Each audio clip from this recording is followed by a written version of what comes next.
Turn my hopes up to the sky. I'd like to know before I die. Memories will surely fade. I look my eyes and say, come on, take me away.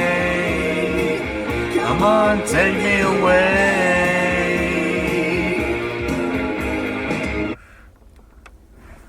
Song about aliens. Take me away, bro.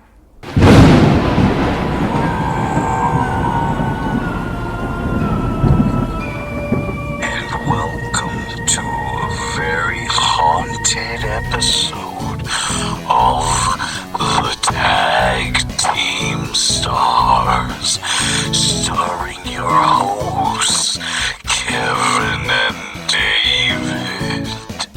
Tonight's podcast is going to be extra spooky, but be warned, you may not make it out of it alive.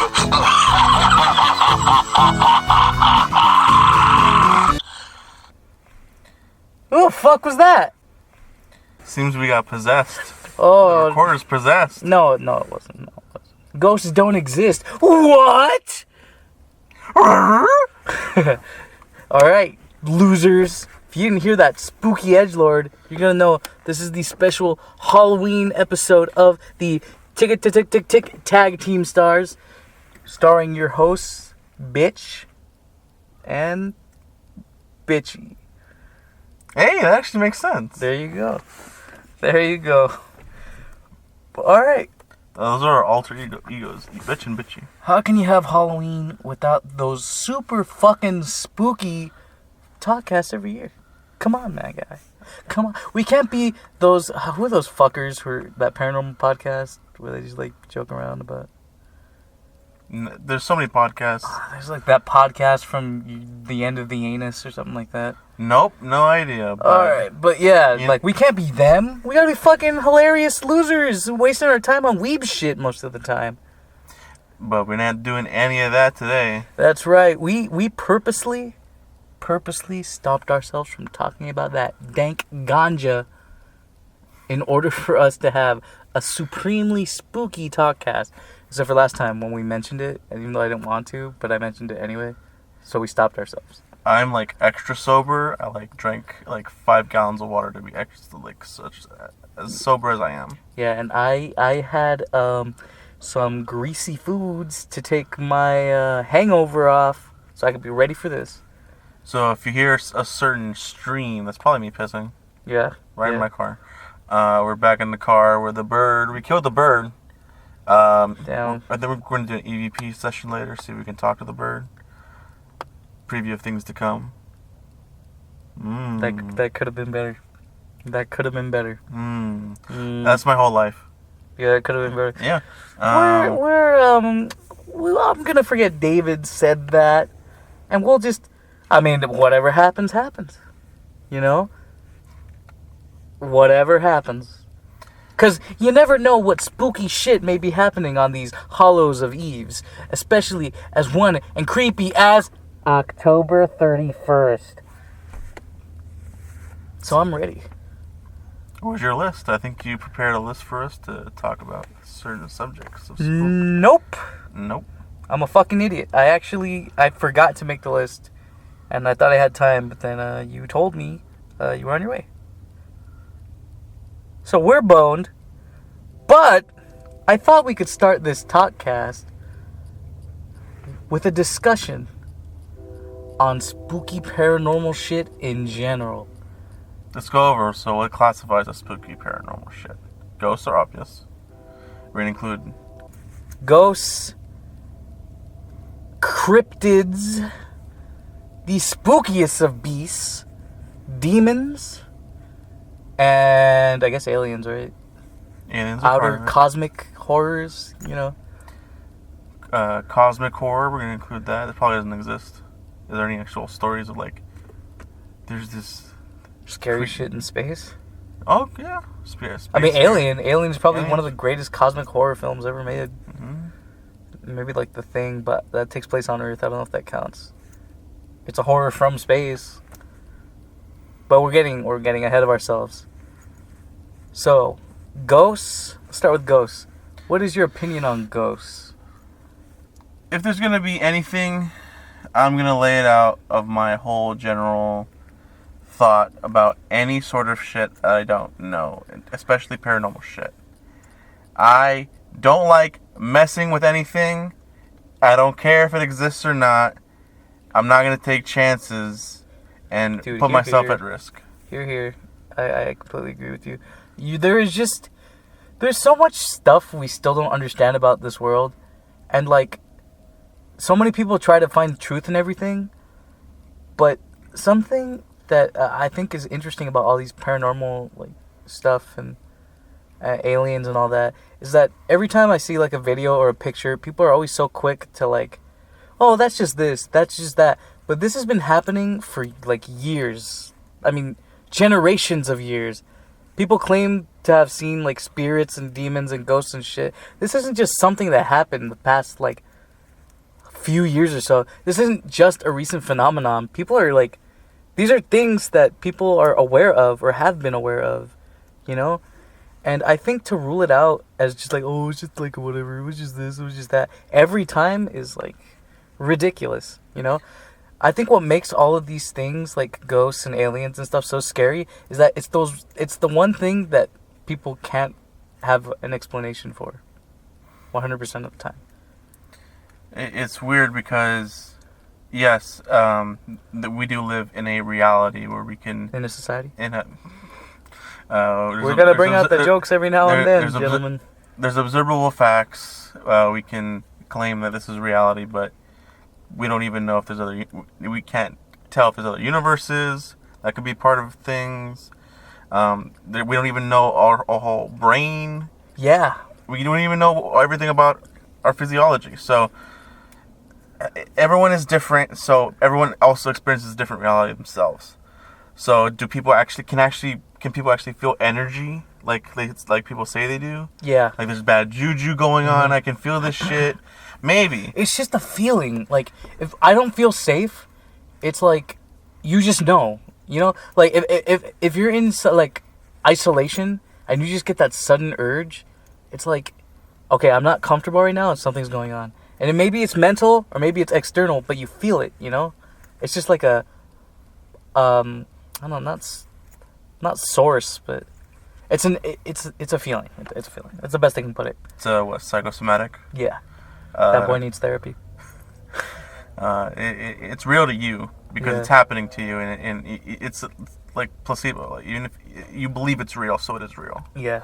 So that's an argument, I guess, against it, but also for it. I mean, you can't, unless there's hard evidence, like, you can't really tell. I'm not saying like the spidey sense is real, but like humans feel. People feel when they're unsafe, you know, and that's the thing that everyone has. Regardless of it's instinct. If it's it's been evolved into who we are. So there might be people that are able to that have such an instinct that they're able to tell energy that is around us. I mean, I personally haven't had any much experience with that. When I have observed things that were weird that I couldn't really explain, there was like a sense of what the fuck's going on. But it doesn't necessarily mean that it's paranormal. I found out just some I'll talk about it later. But I just want to say I have an open mind. Some things might be true. Yeah. But I don't. It doesn't make sense to me to dismiss things. I mean, look, on the regular, I'm always watching those like spooky video compilations or whatever, or I'll just look for something scary on my own when I'm feeling like in the mood. But I'll know when it's fake, right? And I'll know if it's, like, implausible or whatever. Half the time, I'll be like, oh, this fucking guy's doing this. Oh, that guy's doing this. Like, oh, they did that, so it looked like this thing was doing that. But I can't rule it out 100% of the time. I can't, because it's just such a, like, prevalent thing in the history of man that I just can't ignore it. It's kind of like religion in a way. You know, I can't... And, like, there's spirits in religion, too. In the Bible... The Holy Spirit, I mean... The Holy Ghost. The demons. The Holy Ghost. Satan. It's called hell. Ghost. Yeah. These are continuing factors in history, you know? And religion, I can't rule that out either, because, I mean, maybe, like, we found, like, evidence to, okay, well, none of this happened in the Bible in history, so we can't, like, we can't put 100% truth to this. But if so many different religions are, like, so similar and pulled from, like, a similar source, don't you think there's something that, like, is a little beyond what we perceive? You going for the alien theory of everything, like, how it begins as society? No, I'm not trying to do that, but I'm just saying, I don't know. Yeah. So I can't. At this point, it's an opinion. It can't be a fact unless all the evidence is laid out. Right. You know.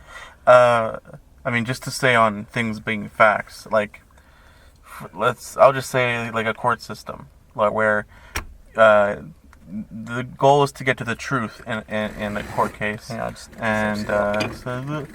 take the restraints off. Yeah, dude. I gotta get comfy, off. Man. Fuck it. If I'm gonna get spooky, I gotta be able to jump out of my seat when I need it. Go for it. So, whatever happened in like, say, a murder case. Mm-hmm. So, whatever happened, but not all of the facts are known. So, to get to the truth, you have to look for evidence, investigate people, and then a narrative is made by both people. But you don't know unless you were there, and even then, unless you had all the angles, all the sound and everything, you still really don't know what happened the time. Even sometimes, even the truth can be, like, manufactured too. The truth can be fake. Glove don't fit.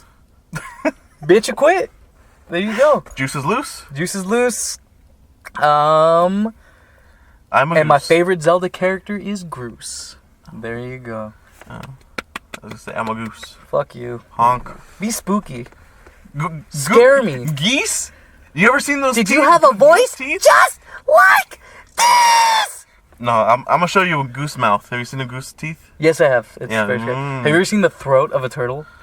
No. It's just like fucking spikes going down that thing. No, I'm good. You know, that makes it seem more plausible that monsters are real if you just look at actual animals.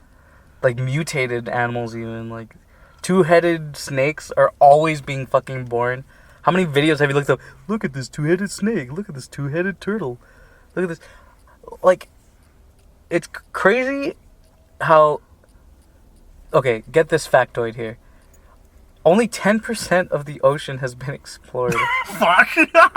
I know, right? Oh, that's Imagine what eldritch horrors are lying under there. Yeah, that scares me. Just Cthulhu taking a shit down at the bottom of the ocean, like, I can't believe only one fucker has found me in, like, all those years. He wrote a book about me. Oh, God. We got another oil spill coming. Can you fucking add something, please? No. I'm waiting for you to change the subject, jackass. No. Okay, that's what you're doing. You never help. No, I don't. You never help. I don't know what to do. Friendship, the scariest thing of all. Yeah, no shit. Oh my God. Just segue. Talk about something else. Come on. So let's say 1% of things are. Oh my God. What? My rage is scary. Go ahead. The humans are scary. That's one thing. No, for real. Like the amount of terribleness inside of all of us, the evil that lies within. That's the whole thing with, like, devil children or evil children. It's like, do you ever have those thoughts where it's like, what if I just fucking blew my brains out? Haha. I'm not joking. You mean today? Yeah. I mean, like not like out of depression. It's just like, what if I just fucking stabbed someone? Yeah, I've had that. Like, it's just, I live my life. I think all people live their life on the idea that you should be a good person and be someone right by you. And, well, hang on. Okay, before you get all, you know. Go ahead, fuck it. You clearly want to say something. I think we're lucky that we live in a society that doesn't want to kill each other. That predicates on everyone not wanting to kill each other. You said it. I said it. You said it. No, but, like, if we were in a place where, like, everyone out for themselves, I think kill or be killed, no more heroes. No. But I think that deep inside everyone is this primal instinct to fucking go berserk. Honestly, just do whatever the fuck. And humans have advanced so much so that's like never comes out, right? But every now and then you just get that urge to go fucking wild. Yeah, I want actually that brings up something I wanted to bring up, which is like the fear of the unknown. Why do we have that? It's because we want to survive. So Yeah. we have this paranoia of wanting to know things, and being afraid of things that we don't know about. So that influences a lot in terms of like people wanting to find the truth. And yeah, it lurks in their mind, and that's a lot of fear that goes into all this spooky shit. I think people exploring it or getting into horror and things like that is like some way for us to safely try to tangle with that sort of life and death sort of experiences without having to be in danger ourselves. That was a deep breath, boy. That was a deep breath. But I agree with you. Yeah. A lot of like thrill seekers and like horror junkies. I mean, why else would they like? They love it, obviously. Why else would they put themselves through that? Like searching for Sasquatch, going through the woods at night, like fuck, man. What a Sasquatch is Even here? if you don't find Sasquatch, the bear that's like the fucking same size is probable to come kick your ass. It's probably bigger than Sasquatch, like heavier man. and faster than. Yeah, fuck. Bears are scary. Shit. You know what's crazy though? Like maybe there's like scary creatures on land and whatever. Like all these cryptids, like I mentioned, fucking Jersey Devil and Bigfoot and not Loch Ness Monster actually. Because what I'm saying is, what scares me more isn't what's on land, but what's in the ocean. Because like I've seen big enough things to make my skin crawl, but like. They just keep getting bigger, dude. We're finding bigger things every day down there, and it just blows my mind. And that goes back to what you were saying about the unknown, is that what terrifies me so much about the ocean is just that there's so little we know about it, and it makes me feel so insignificant as a creature compared to all those things living down there, you know? That's why we have guns, boy. Guns don't work underwater. That's why we have harpoons. Ah, you fucking read my mind. ESP. Neural link. Yeah, fuck you, Scully. Anyway. But it's not paranormal. There's an explanation for this zombie. What? Zombies aren't paranormal? I guess not, huh? It's like it's a virus, right? Depends on the zombie. Sometimes it's a curse. Sometimes it's a virus. Sometimes if you're Capcom, it's always some sort of fucking virus. Biohazard. They're molded. Could glow. Speaking of... I got mold in my car. Maybe we'll fucking turn into some black sludge monsters. Hey, let me just breathe it in. Kevin, Oh. you look worse, but also better.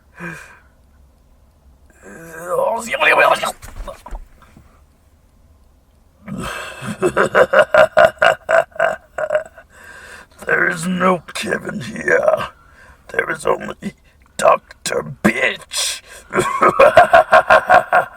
Oh, so you got your doctorate. Very nice. What do you get your doctorate in? Hey, would you look at the sign? Oh my god. What the fuck happened? I think you went to college. Oh fuck, is that why I'm holding this degree? Oh my god. It's covered in blood.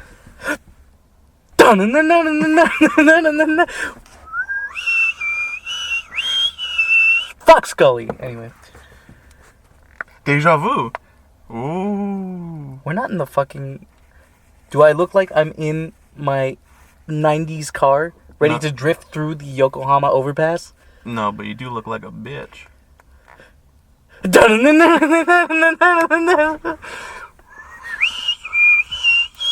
Yeah, fuck Mulder. Anyway.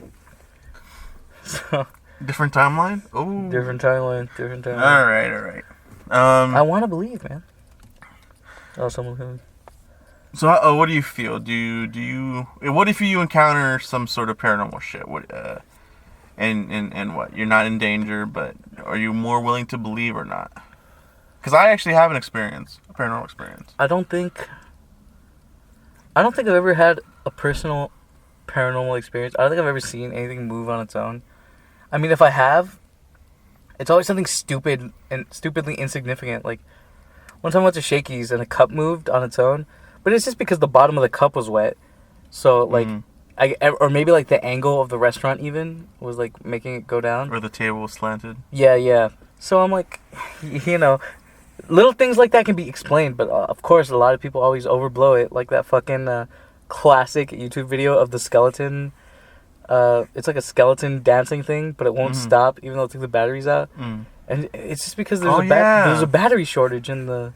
Yeah, the circuitry, probably. It's just like, there's easy ways to explain a lot of these things. That's why half of the time, I'm like, okay, this is bullshit. But the other half of the time, it's just like, okay, well, hang on. Like, I can't rule this shit out. And of course there's stuff like Bigfoot, where it's like, there probably isn't a Bigfoot. But the idea of it is still pretty, interesting, it interests people. You don't know. Personally, I don't think Bigfoot exists. But that's one of the few I don't really exist. Well, as if there's a lot, but yeah, that's one of them. Yeah, I'm comfortable. I mean, in general, I've come to the conclusion that I'm comfortable with not knowing everything. Yeah, me too. I'm a personal, what's it called? Agnostic. You're a personal shit. Yeah. I made an agnostic shit. Never mind. Agnostical. Yeah, so it's like, it might exist, might not, but you know what? I'm fine with not knowing everything, and if I encounter something that makes me want to believe, then shit. If there's motherfucking aliens that come down like an XCOM, you know what? I'm gonna fucking believe that they're gonna kill my ass. Specifically your ass. Yeah, I mean they have probes. Oh yeah, but that's the fucking movies. How many people actually get probes?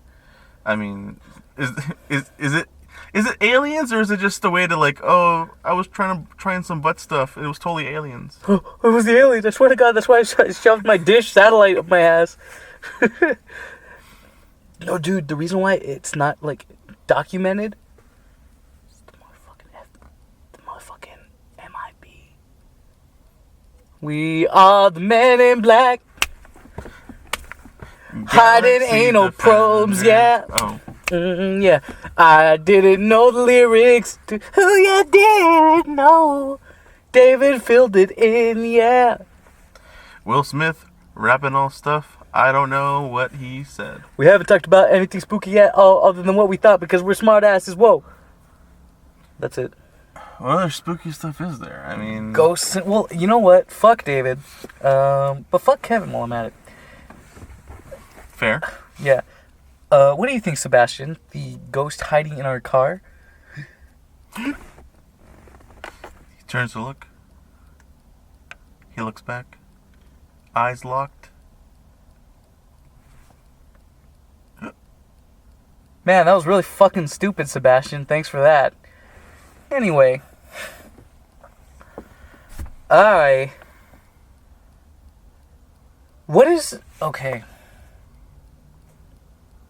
Why don't we just talk about the personal experiences first? And we'll get to all that stuff later. So a false personal experience I've had is whenever there's a bathroom in my house. Uh-huh. It has two doors. Whenever I come in through one door and I close the other one would move and it close it by itself. Yeah. I'm like, why the fuck does that happen? It would happen regularly. Yeah. I was a younger kid, and then I figured it's probably the force of the door moving because of air that's moving towards it, but it was bullshit. It was just probably mechanical. There's a door, always when the air is on, the door to my parents' room will close on its own, and that's just because it's right next to the vent. Mm-hmm. So the wind is so powerful, or the air, it'll just close it. And every time I hear it, I get a little spooked, but I'm like, no, I just know it's their door when it closes. You know what? Holy shit. I just remembered something fucking paranormal that did happen to me a long time ago. Oh shit. So it wasn't like anything bad, but I saw it. Maybe I was half tired or whatever, but I swear to God I saw it. I'm hyping it up, but I was pretty much living with my aunt for like a month because my parents went on a trip to, some foreign country they really wanted to visit. And I was sleeping in the room with my cousin, and I have fucking terrible sleeping problems. I always, like, if I have to pee even slightly, I don't chance it and I get up and go take a piss. I'm always like that. Always been like that. I always thought I had, like, bladder problems, but the doctor sure enough says, no, you're fine. So, but, yeah, that's important, because I always go up, I go to the restroom, I always go, and I wake up, I feel like going to take a piss, and the door's always wide open. I don't know why. I fucking hate when the door's open. And I open my eyes, and I look, and this lady who didn't look like my aunt or my cousin or anything walked from in front of the hallway and out into the living room. And I was like, oh, that's probably just my aunt, like, having to go to the restroom or whatever. But, the restroom's right there. The restroom's in the hallway, so I don't know why she was going to the kitchen. Maybe she wanted a snack, whatever. So I'm, like, waiting. Like, I'm just going to wait for them to go back to their room. And then I'll go to the restroom because, I don't want to bug anybody. Mm-hmm. That was the kind of kid I was, I just didn't want to interfere. And I waited, and I fucking shit you not for, like, an hour. And they never went back into their room. And I was like, that's weird. I don't know. I didn't see anyone go in their room or come out, so I don't think it was anybody else. But, like, I didn't know what was going on, and I was so scared to go to the restroom because I didn't want whatever that thing was to pop out again. But then, like, after that hour, I ran to the restroom, went back, and fucking shut my eyes, like, fuck it, if I had to pee again, I could burst. I don't want to go through that. And that was it. That's how your bladder exploded? Yeah, dude. Good thing you got a bag to piss in now. To sum it up, I was in my bed and I saw some silhouette walking into the living room and never came back. That's spooky. That's a visual apparition. That'd be very strong. Apparently. Whew. Well, how old were you? I think 10, 11. All right. I was in elementary school in that. That's not too young.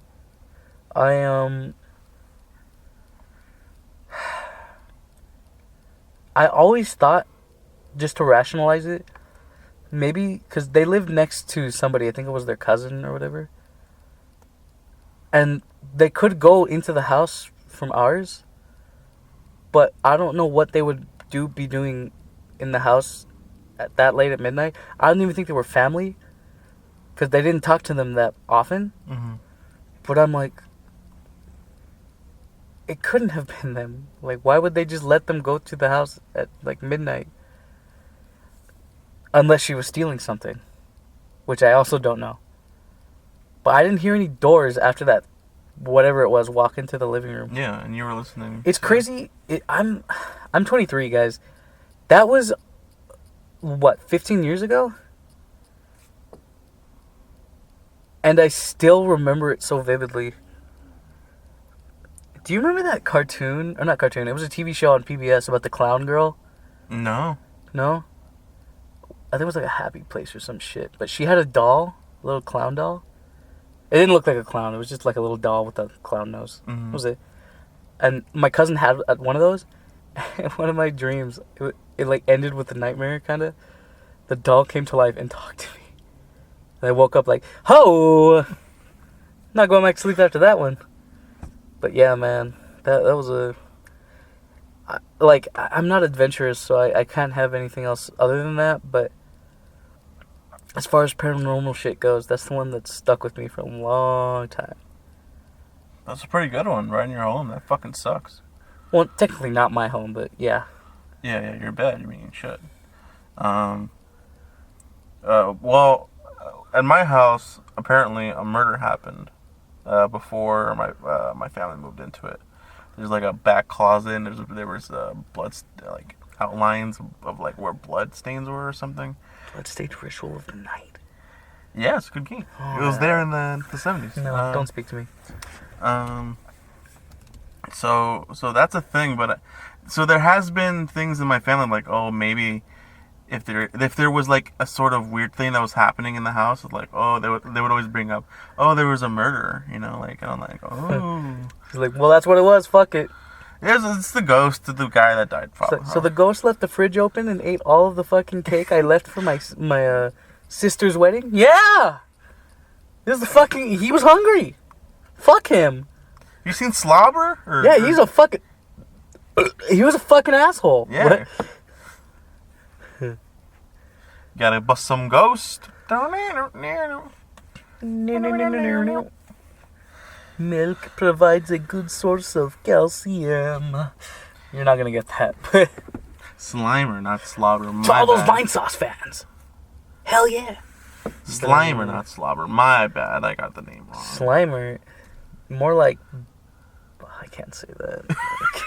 I can't say that. All right. that. Let's not get into some spooky race war. Okay. David, I believe you have some audio for us? Yeah, so my actual paranormal experience was about 2 years ago, in October, so this month, so almost exactly two years ago. I went with some friends to the Queen Mary for a ghost adventure. There's this one guy that does guides in the Queen Mary when at night everything's closed, but they let them go on tours through the Queen Mary. Shit! I opened your water. Well, here's the. You can have it. It's like through the engine rooms, through the reportedly haunted old bathroom, like bathhouse room, whatever. Uh-huh. Like there's all sorts of fucking rooms and shit. Like I recorded it all. It was like 5 or 6 hours worth of audio. I've always wanted to go there, man. Like I know people are like, it's just boring or whatever, but I feel like just being in there would be enough to keep me on edge. No, it was an experience. Like it was really cool just to, and there's stories of people that have died on it, and and people reporting like paranormal shit happening, like voices or apparitions, and yeah. So we went there, and we were in the locker room of the bath area. Yeah. And the guy was playing audio of shit that's happened before. He collects people go and record, and then if they find something, they'll send it to the guy, and then he'll enhance it and all sorts of shit. And he has a website. In the Queen Mary? No, he has a website all about the Queen Mary and maybe other shit. Wait, so if people find something, they send it to him? Yeah, of the tour that they went on with him. Yeah. Yeah, and then he aggregates them on his website, so you can go listen to some of the shit that he that people have sent him on the tour. So I never sent him this, but there was a thing that happened. So we were in the locker room of the whatever. So we had this whole experience of the bathhouse, bath or whatever. He was there explaining, showing the clips and everything, and then we had a little EVP session, I think, and then everyone was leaving, and then me and my other friend stayed behind a little bit because she wanted to ask some questions, a little her own little mini EVP. Mm-hmm. So this is what happened. I'm gonna play it right now.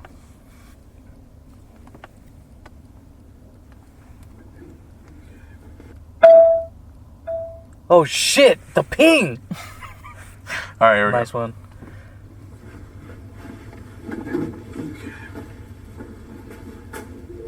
Is anyone here?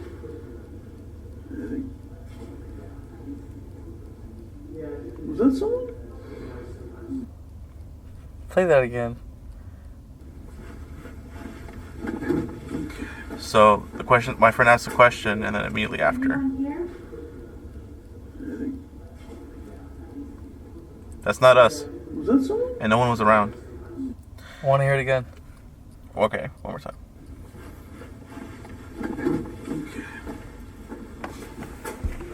Is anyone here?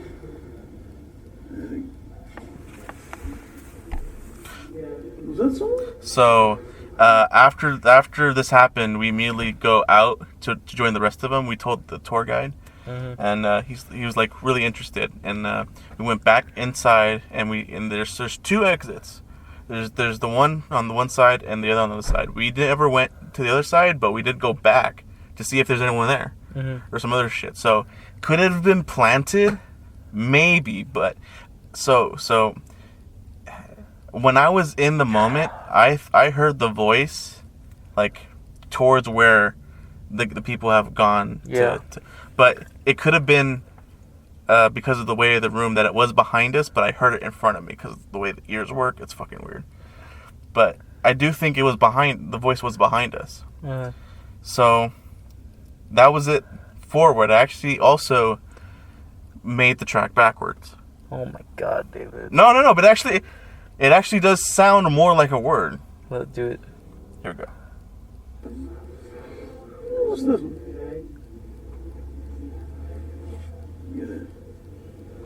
Alright, well, yeah.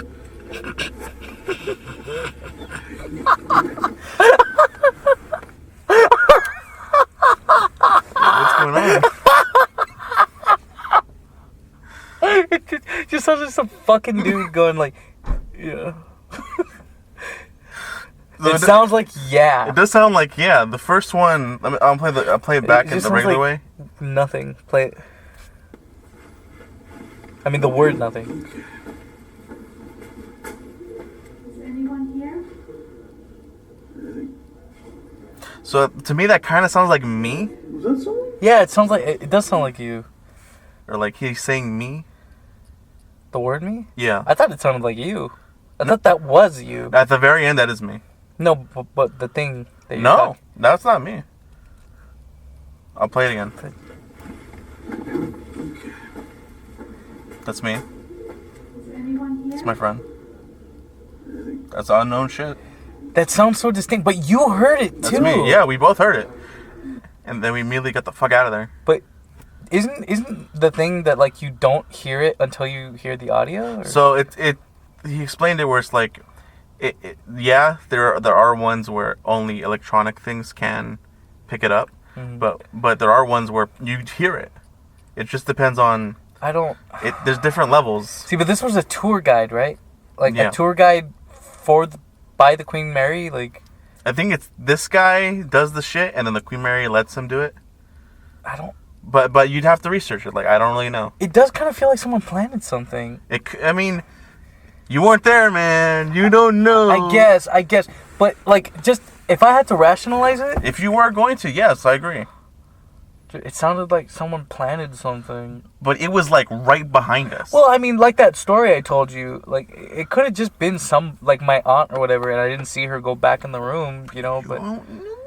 But I didn't hear anything after that. That's the thing. I didn't hear footsteps. Yes, it's the lack of it. That's also, yeah.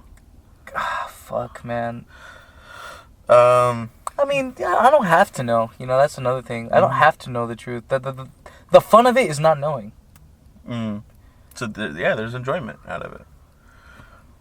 But that was definitely an experience, and then actually the other friends we had also had their own experiences. So does that lend to the fact that it might be planted? I don't know. So that was mine. I mean, it was very distinct. We both heard it. It was right behind us. It wasn't like, oh, we were so tired and we heard something that definitely wasn't that. Like, it was definitely an odd, like, we heard it clearly behind us. Yeah. It was definitely like there. Now, if it was fake, maybe. But there was definitely a fucking sound that came behind us. And we didn't know what the fuck it was, so we got out of there. Do I believe after that? Like, I'm still the same? Like, oh no, the ghost did it. It was. Oh my god. Well, I guess the ghost killed me because they don't believe. Fuck, the ghost hates our Talkcast. Oh my god. Alright, he was real. I'm sorry. I believe. It was an actual don't voice. Fucking kill me. Alright, well, that was spooky. Yeah. Had me on the edge of my seat. Do you believe? Leave a comment below. Message, do you believe in ghosts or apparitions? Message me on my Instagram. Why?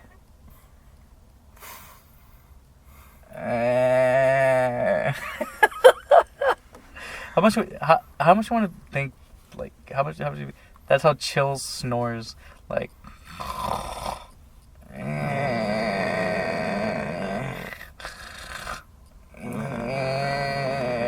15. Bitch. Ain't it funny? Oh my god. Well, fuck ghosts. Aliens. Yeah, we can't know unless they come here.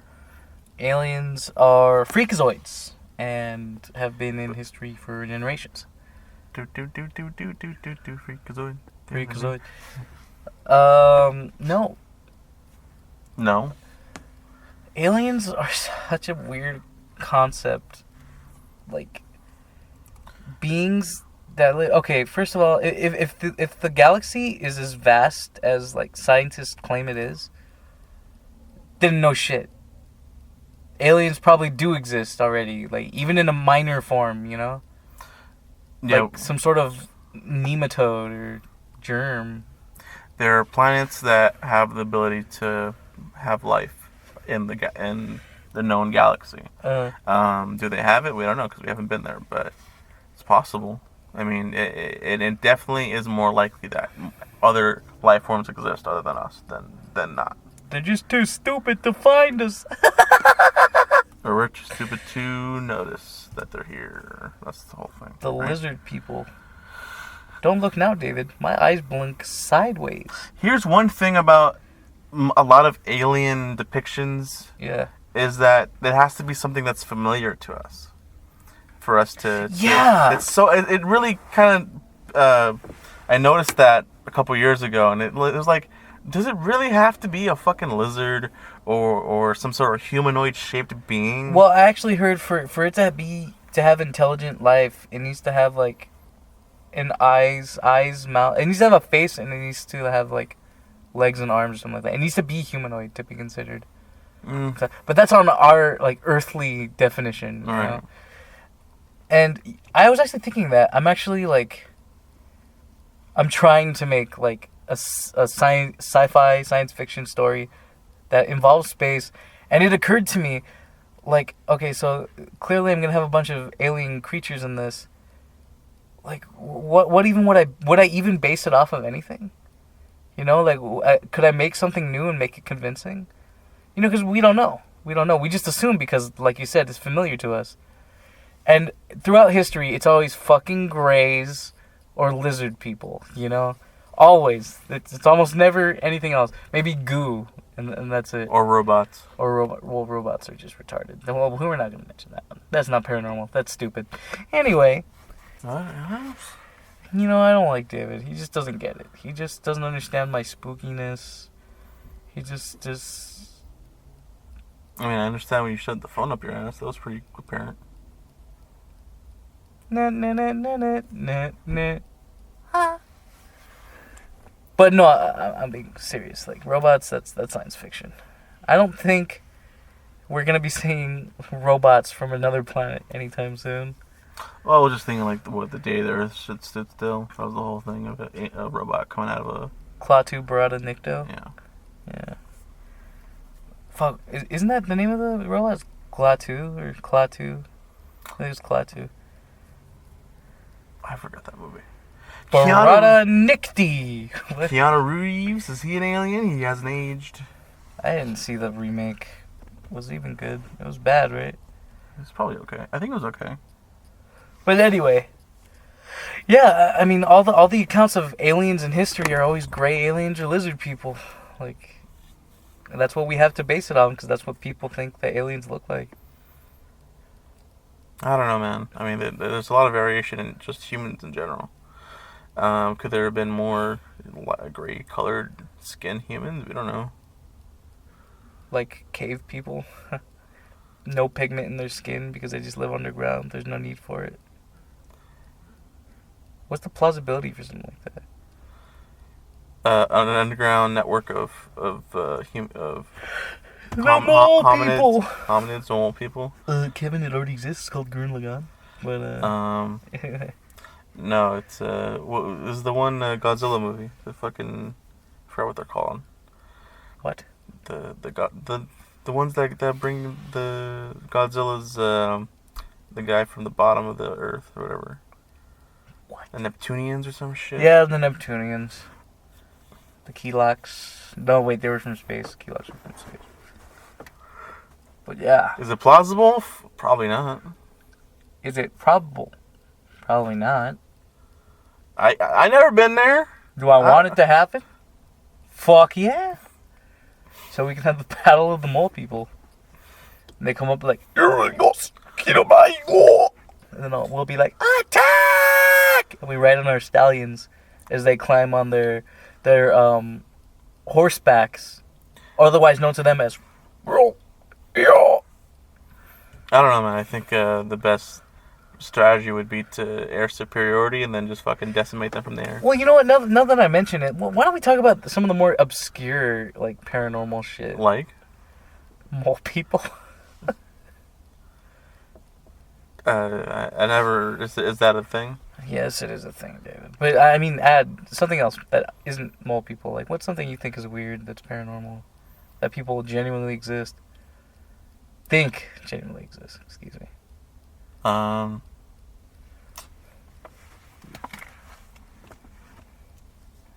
don't know, maybe bring up a list or something. I shouldn't have to. I mean, it's like those conspiracy theories, like that there's a lot of those where it's like believing something exists that's not normal. Bigfoot falls under that. All sorts of conspiracy shit falls under that. I find Bigfoot to be pretty ridiculous. I mean, an ape that's just lived there all these years, but nobody's seen it yet. And there's not much to it. It's just a animal. Yeah. It's like what's there to gain from knowing about that? I don't know. I mean, it's just some animal we haven't found before. I don't see much point in figuring it out. But people have had experiences apparently, like, oh, things shook my van. It's like, okay. what the fuck? Well, I don't know. We went from aliens to cryptids. Ghosts? We did ghosts. What else is there to talk about? Paranormal. Hey, wait, what's that yellow light over there? Yellow, it's red to me. No, the yellow one to the left. Oh, that one.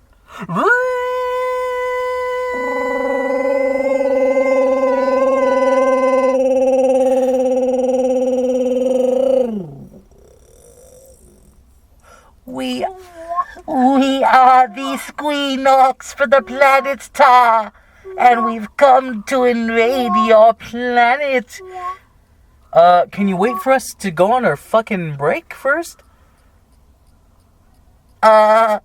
Sure. We'll be back.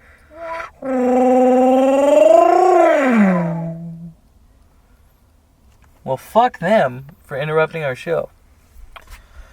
Seems like we have a lot of paranormal sorts of interlopers messing with our Talkcast. Fucking assholes. What's next? Frankenstein?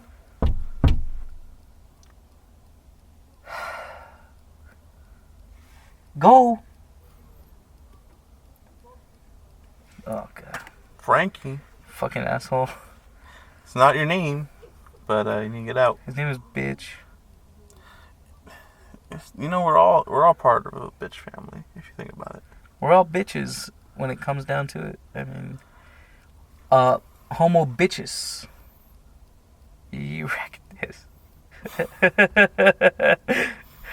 Oh, man. That's gonna be his official name, homo bitches. He's a bitch ass for hiding the slug. Come out!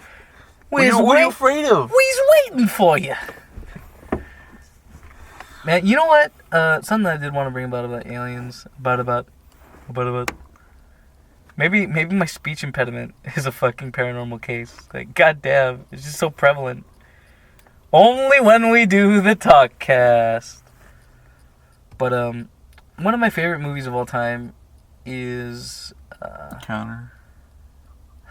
No, dude, it's... Oh, shit, I forgot what it's called. Well, the joke's ruined. But anyway, yes, it is Close Encounters of the Third Kind. And the end of that movie has always just stunned me every time I watch that movie. And for a long time, people thought that aliens were this horrifying thing to be, like, feared and, like, to stop, like, because humans are number one, right? That's what we want to believe. But that is one of the few movies, like, outside of E.T., which actually came after, that made me feel like aliens could be friendly. Like, maybe they don't even want to fuck us or invade us or touch our butts. They don't want to steal our cattle, you know? It's not going to be like Mars Attacks?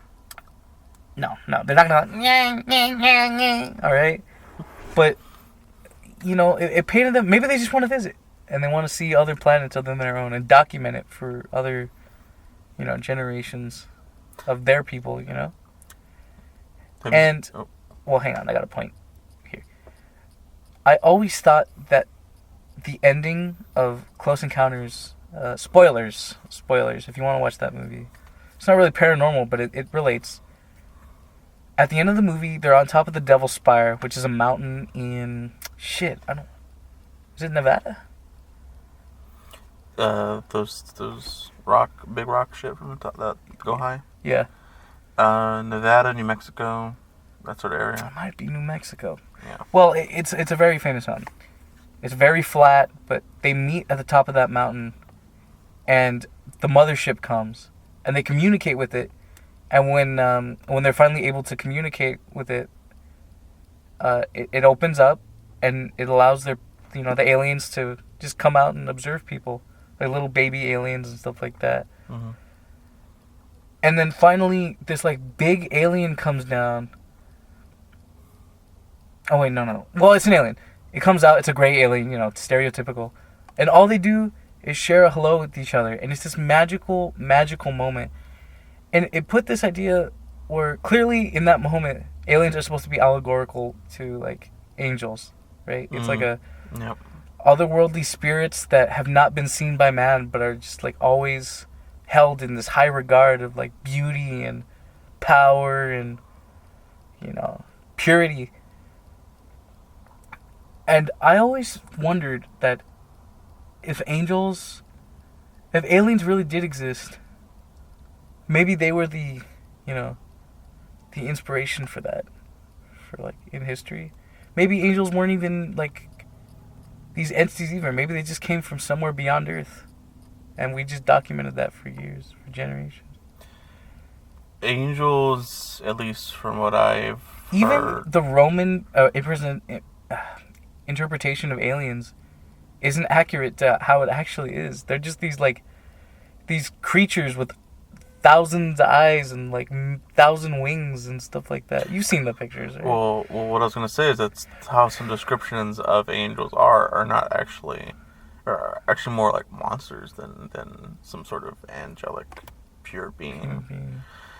So I guess, you know, it's different places, different people, different stories. So you can try to link it up together, but there's no way to know unless you time travel and be like, all right, what the fuck did you see when you made this shit? Yeah, it's fun to speculate though. Yeah, for sure. Like I know it sounds stupid, like to say that like angels or like actually aliens or whatever. They're probably not. I mean, more likely than not, they're not. But it's just where do we get the things that we do? Where do we come up with the things that we come up with? Where's the inspiration for all of this? You know? Maybe there is a God. Do you consider God paranormal? Well, I was gonna bring up the concept of the soul. It's abnormal. Yeah. So if there's ghosts, does that mean people have souls? Does that mean is there a limbo between after you die, if you have regrets, whatever? This whole thing, right? It's all. I think a lot of it is connected together in terms of if you believe in one thing, thereby you have to believe in some other things. You know, I've always humored the idea that maybe aliens, maybe ghosts or spirits or whatever, aren't actually people at all, but they're just this whole other entity that we haven't even discovered. Yeah, it could be a different dimension that we can't that we sometimes observe. The ghost dimension. Jesus Oh. Christ. Foreshadowing. But anyway. Yeah. It's such a crazy world we live in, man. Crazy universe. There's so much of it we can't ever hope to experience, but I mean, fuck it. I'm gonna live in this world and enjoy as much of it as I can. And get spooked along the way. I mean, for how much, you've thought about and enjoyed this, that is a privilege, because, hell, you said 23? You're 23? Yeah. You could have died in like 20 years or so, like back then. You have time to be able to bask in this thought and shit. So I think it's pretty cool. You have a lot of time to be like, oh, what about life in the world? I never thought of it like that. No? I could have died. Fucking Frank! He's breaking his car, throwing on those alarms. Dick ass. What's next? Dracula? Hey! We're doing a Talkcast! Hey! Whatever, fuck you! Cold-blooded is, do you think vampires like warm blood more than cold blood? It's probably true, right? Like they need a rat. They need a rat before a snake. They don't go looking for fucking lizards in the movies. Okay? Yeah. He's knocking on the door, like, yeah. I heard that your son had a pet snake. If you could just bring the snake out for me, please. Maybe that's has that been explored? Maybe cold blood. See what they think of that. Just during summer. Oh, it's fucking hot. Get me some of that snake aid, please. Oh, I'm drenched. Oh man. I think that caps our paranormal conversation. Don't you think? There might have been one thing I wanted to bring up. Well, hurry up, bitch, because we're not gonna talk about it all day.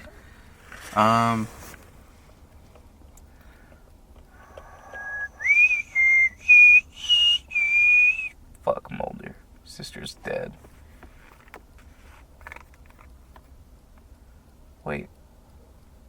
Didn't Mulder's sister come back?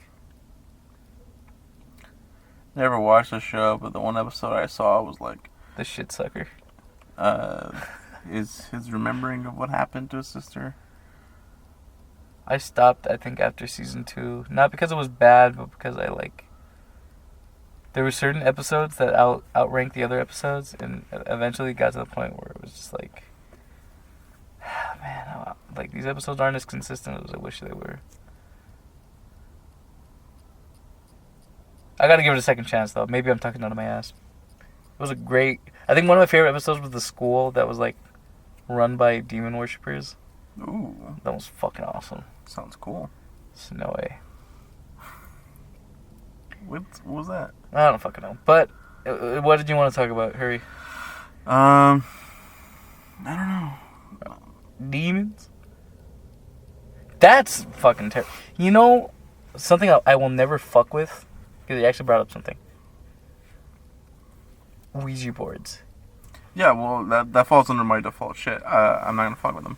Yeah, don't put that in my house. I wouldn't even do EVP, man. I don't even want to be there when there's an EVP. Because by connection, you never know. You never know what's going to happen. And there's a thing like, oh, you're just talking to it. Oh, it's not going to do anything. But I know, right? Words are power. By giving possibly. By speaking to it, you're acknowledging it. And by acknowledging it, you give it power. Oh my god. Yo, Pazuzu! Fuck you! Oh, shit. You're going to get that split piece soup, son. Split piece soup? Your mother's like cocks in hell! One thing I wanted to bring up was, fears. Some of my fears, just in general. Hang on. I'm gonna say don't, Don't. and we'll do it next year. Fine. Yeah, that's right, bitches. You're gonna have to fucking wait. You wanna go on break? Yeah. Sweet. Later, bitches.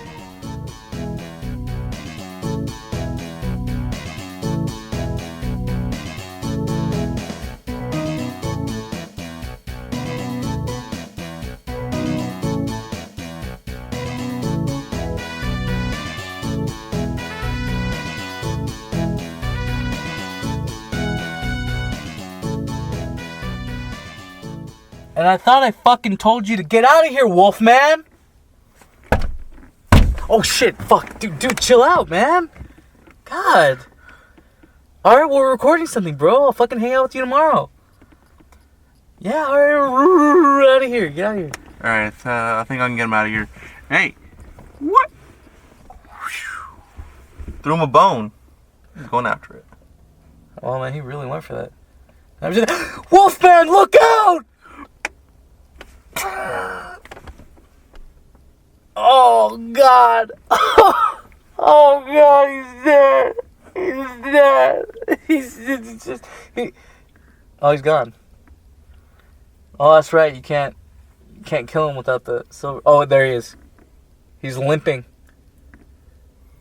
Yeah, well, I mean, you can't kill him, but I mean, he can't really heal himself either. So he's limping. Guess he's gonna have to join the disabled Olympics next year. Oh, there he goes. You know, I didn't think he'd get that far, but fuck, he's just... Alright, well, he's gone now. We watched a bunch of movies. Hold on. What? I don't know how we're gonna deal with the Invisible Man. Do we even know he's here? I mean...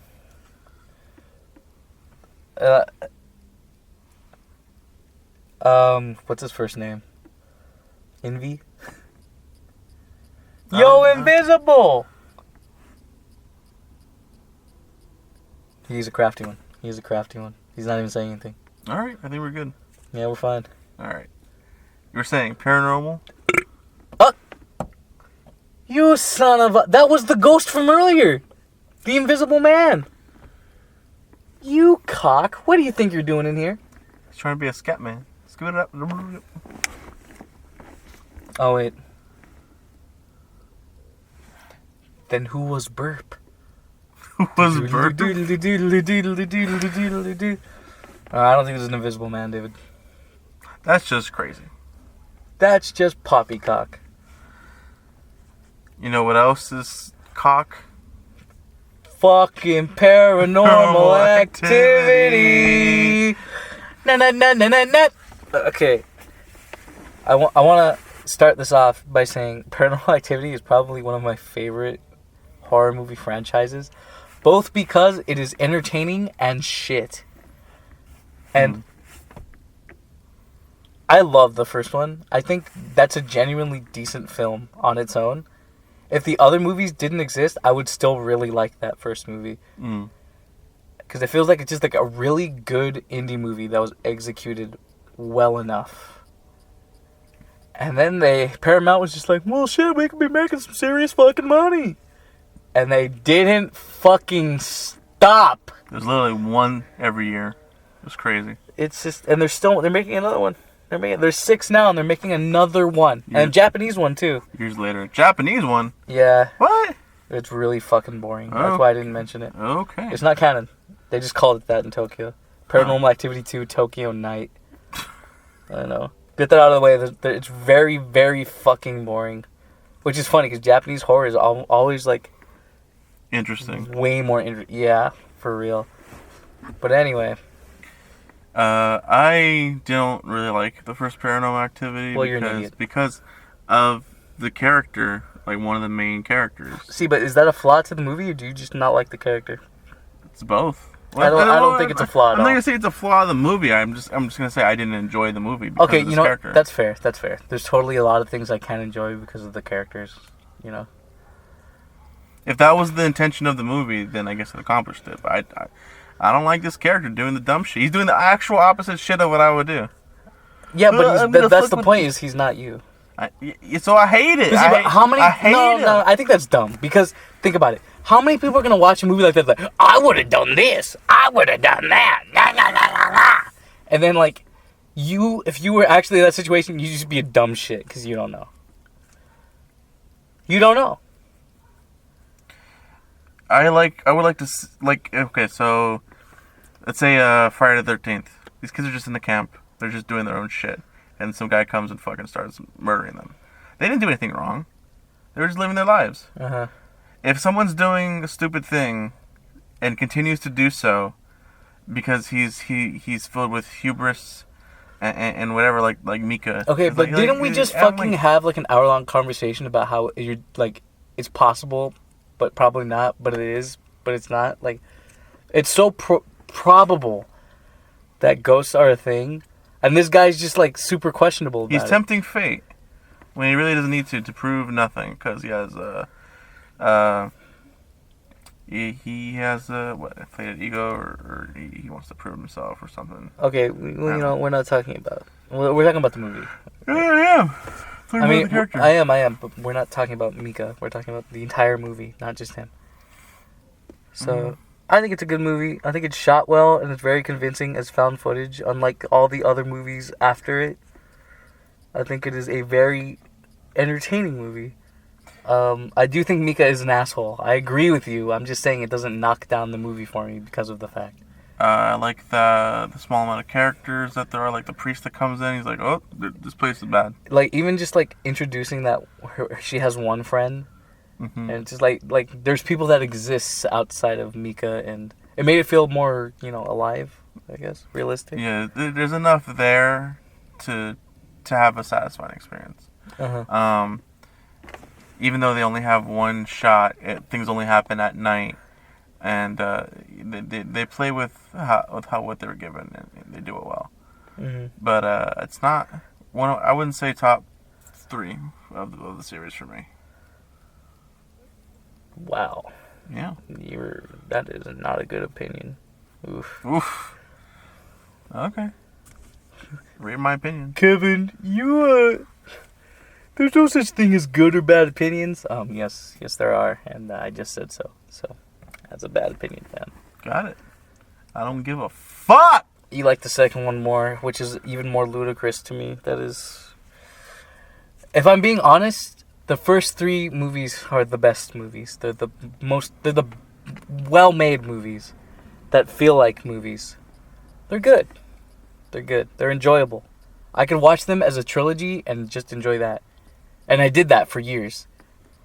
And then the 4th one came out. And it was ridiculous. Yeah, 4th one really fucked up. There was potential. We watched 3, 4, and 5 in a marathon. Well, let's not gloss over 2 and 3. Let's go to 2. You liked that one more. Yeah, I did. I liked there's a lot more dynamics between the characters in that thing. There's a dog. There's a baby. There's a daughter, the teenage daughter. There's a lot more, and then the Mexican maid, the Hispanic maid. I don't know. Yeah, I like that.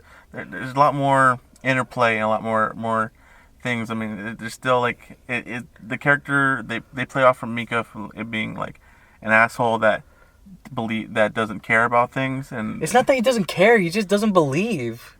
It was this. Then it changes to the dad in the second one. It's like I don't want to hear anything. You know what I think? I think Mika reminds you of someone you hate, and that's why you don't like it. I think that's all it is. That's a bit. That's speculation. I don't know why I'm defending him, but you didn't outrule it, so.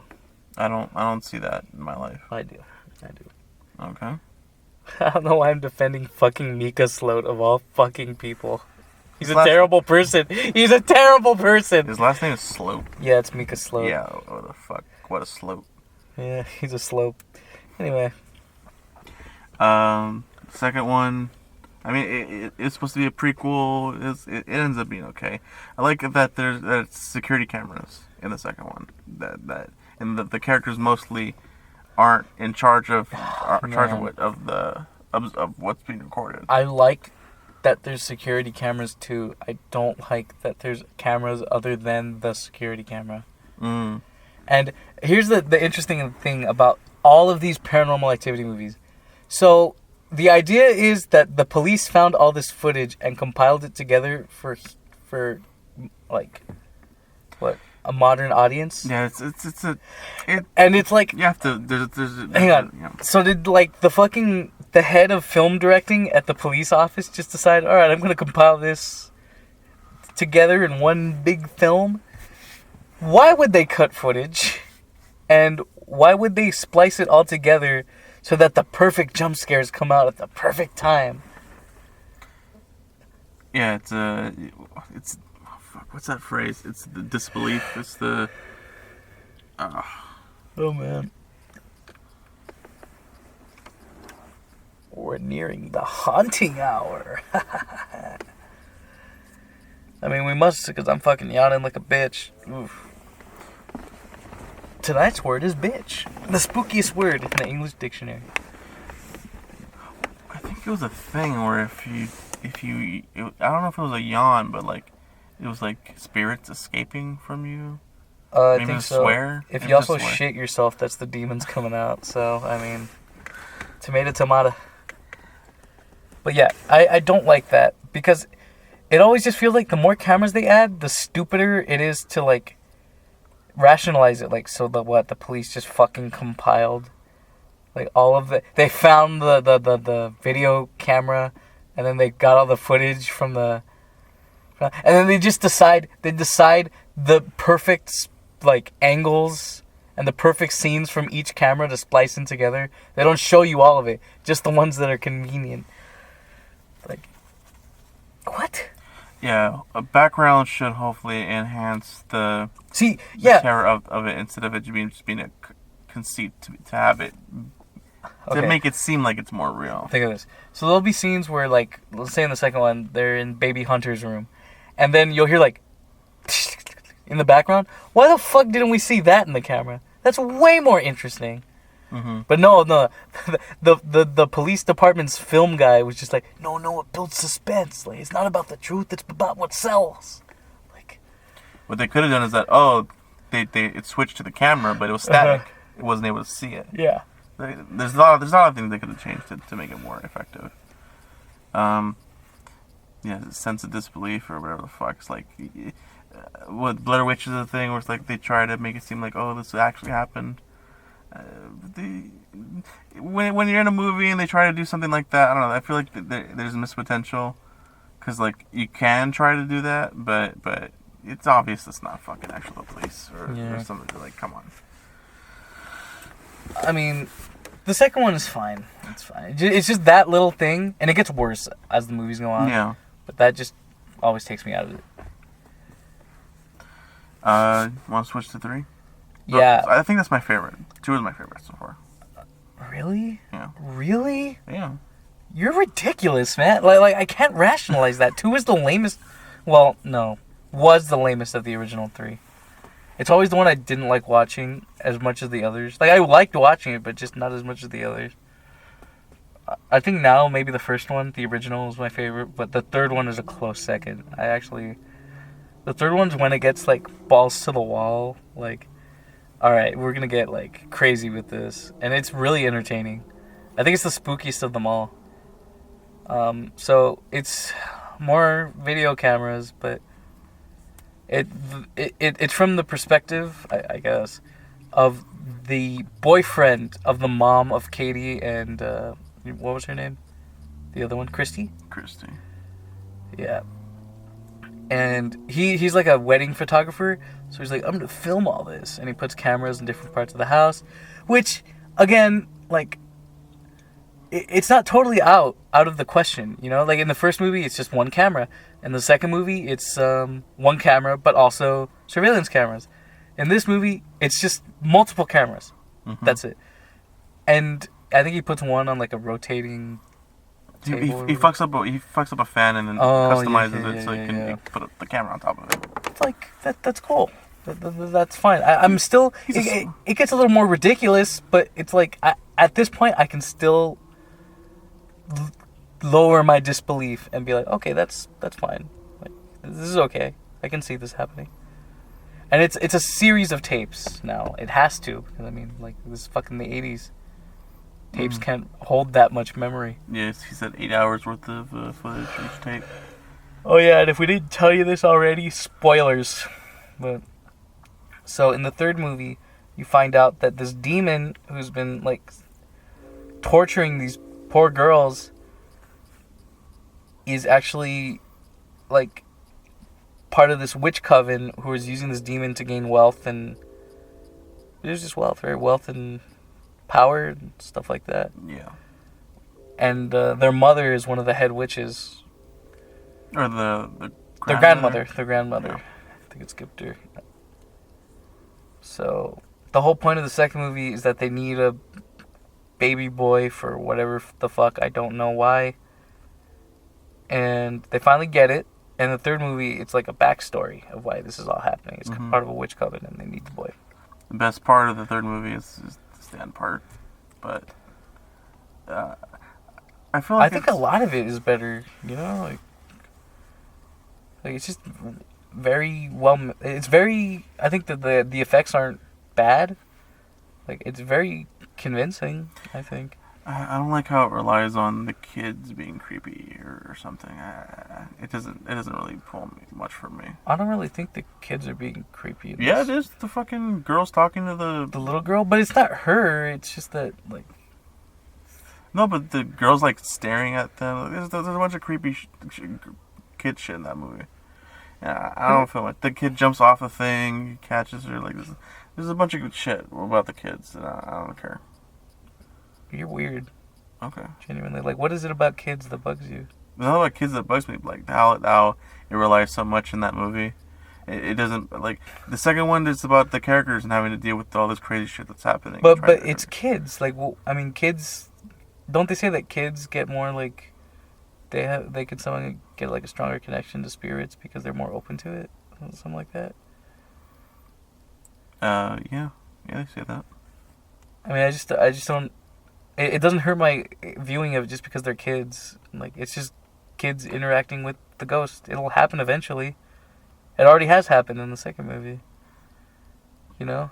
And it happens even more so in the fourth movie. Mm-hmm. With the fucking weird kid. What was his name? Bob? Billy Bob Thornton? Billy Banana Philly? Bill Nye the Science Guy? Bill Bixby? I don't fucking know. Bill Trinan? Fucking the eternal translator to Shigeru Miyamoto. But anyway, I just sometimes David, you got these opinions. They're making me crazy. So crazy you'll Eat my own dick? No, not that crazy. No, but it's out there. Got it. I think the third movie is. Like that Bloody Mary scene is probably one of the... It's kind of dumb, but it's one of the more exciting scenes since in the first three movies, don't you think? Nah. What did you think was exciting? What, the fucking cup moved in the second movie and that was just riveting because it was the second movie? I like how they were actually able to fight the damn thing, and then it turns out it doesn't actually... It came back to fuck them over. They did something. I mean, yeah, I like that too. And you know, now that you mention it, I think the ending of the third one's kind of stupid. Like, he was just like running around the house and then like finds a bunch of random shit.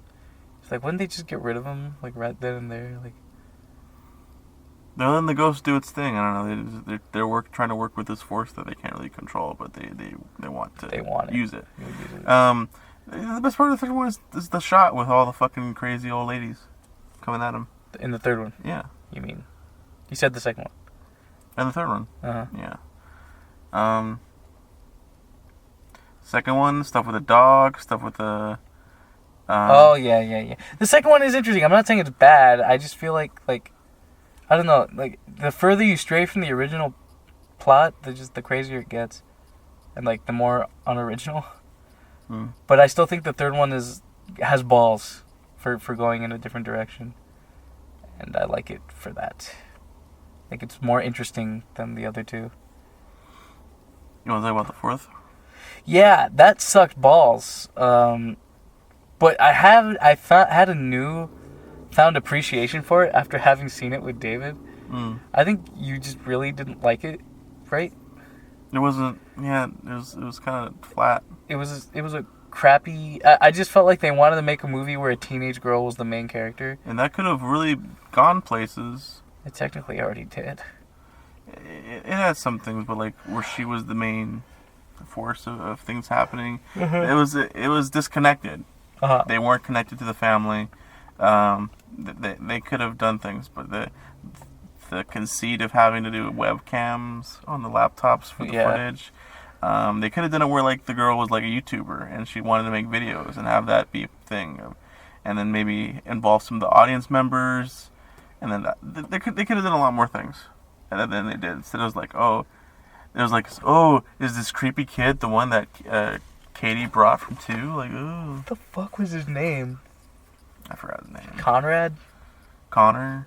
John Connor. No, it was something weird, like something boring. I don't think it matters much. He's in the dance. He's like the main part of the whole movie. Oh my god, and like the gimmick. There's always a gimmick in these movies. So in the first one, it's just a camera they're recording. The second one, the time skip was the first one. Where it fast forwards through time. Oh yeah. Wait, no, it always does that. They always do that. That was the first one's gimmick, though, I think. No, well, the first one didn't have a gimmick because it was the first one. Okay. But I mean, that's what I'm saying. Like, the second one is the surveillance cameras. The third one is that it's in the 80s and they have to use like old cameras. Mm-hmm. And then the fourth one is the fucking laptop, right? And the Kinect. And the fucking Kinect. Oh my god. Wait, did you really think that the fast forward was only in the first one? No, I didn't say it was in the first one, but it's the first one's gimmick. I don't think the first one can have a gimmick because it's the first one. It was, quote, an original idea, unquote. So it's just cameras. So what are they gonna do with cameras next time? I don't agree with your thinking, but that's okay. What? How can you have a fucking gimmick if it's the first one? Because that's the thing the that's gimmick doing of the in movie. First one. But I'm saying they're working with that. So the gimmick is, well, how do they differentiate from the original? Okay, so let me change my wording. How they differentiate from the original? How they differentiate it? I guess. Okay. So the second one, let's just, what I'm talking about. The second one is the security cameras. The third one is that it's in the 80s and they're using old cameras. And the fourth one is the laptop and the Kinect. Mm-hmm. And I thought that the Kinect was really fucking stupid. I thought that was it was just a reason to put like an Xbox in the movie. Maybe they wanted like, would Microsoft even want that? There's no reason not to. Someone had to, if they're using the actual thing, that someone got paid. For sure. Bill Gates. Yeah, Bill Gates trying to save disease from happening. I don't know. Disease. Yeah. He has a foundation. He has a foundation for the nation to fucking murder witch bitches. Alright. I'm being too hostile, David. You got an opinion, you got a point.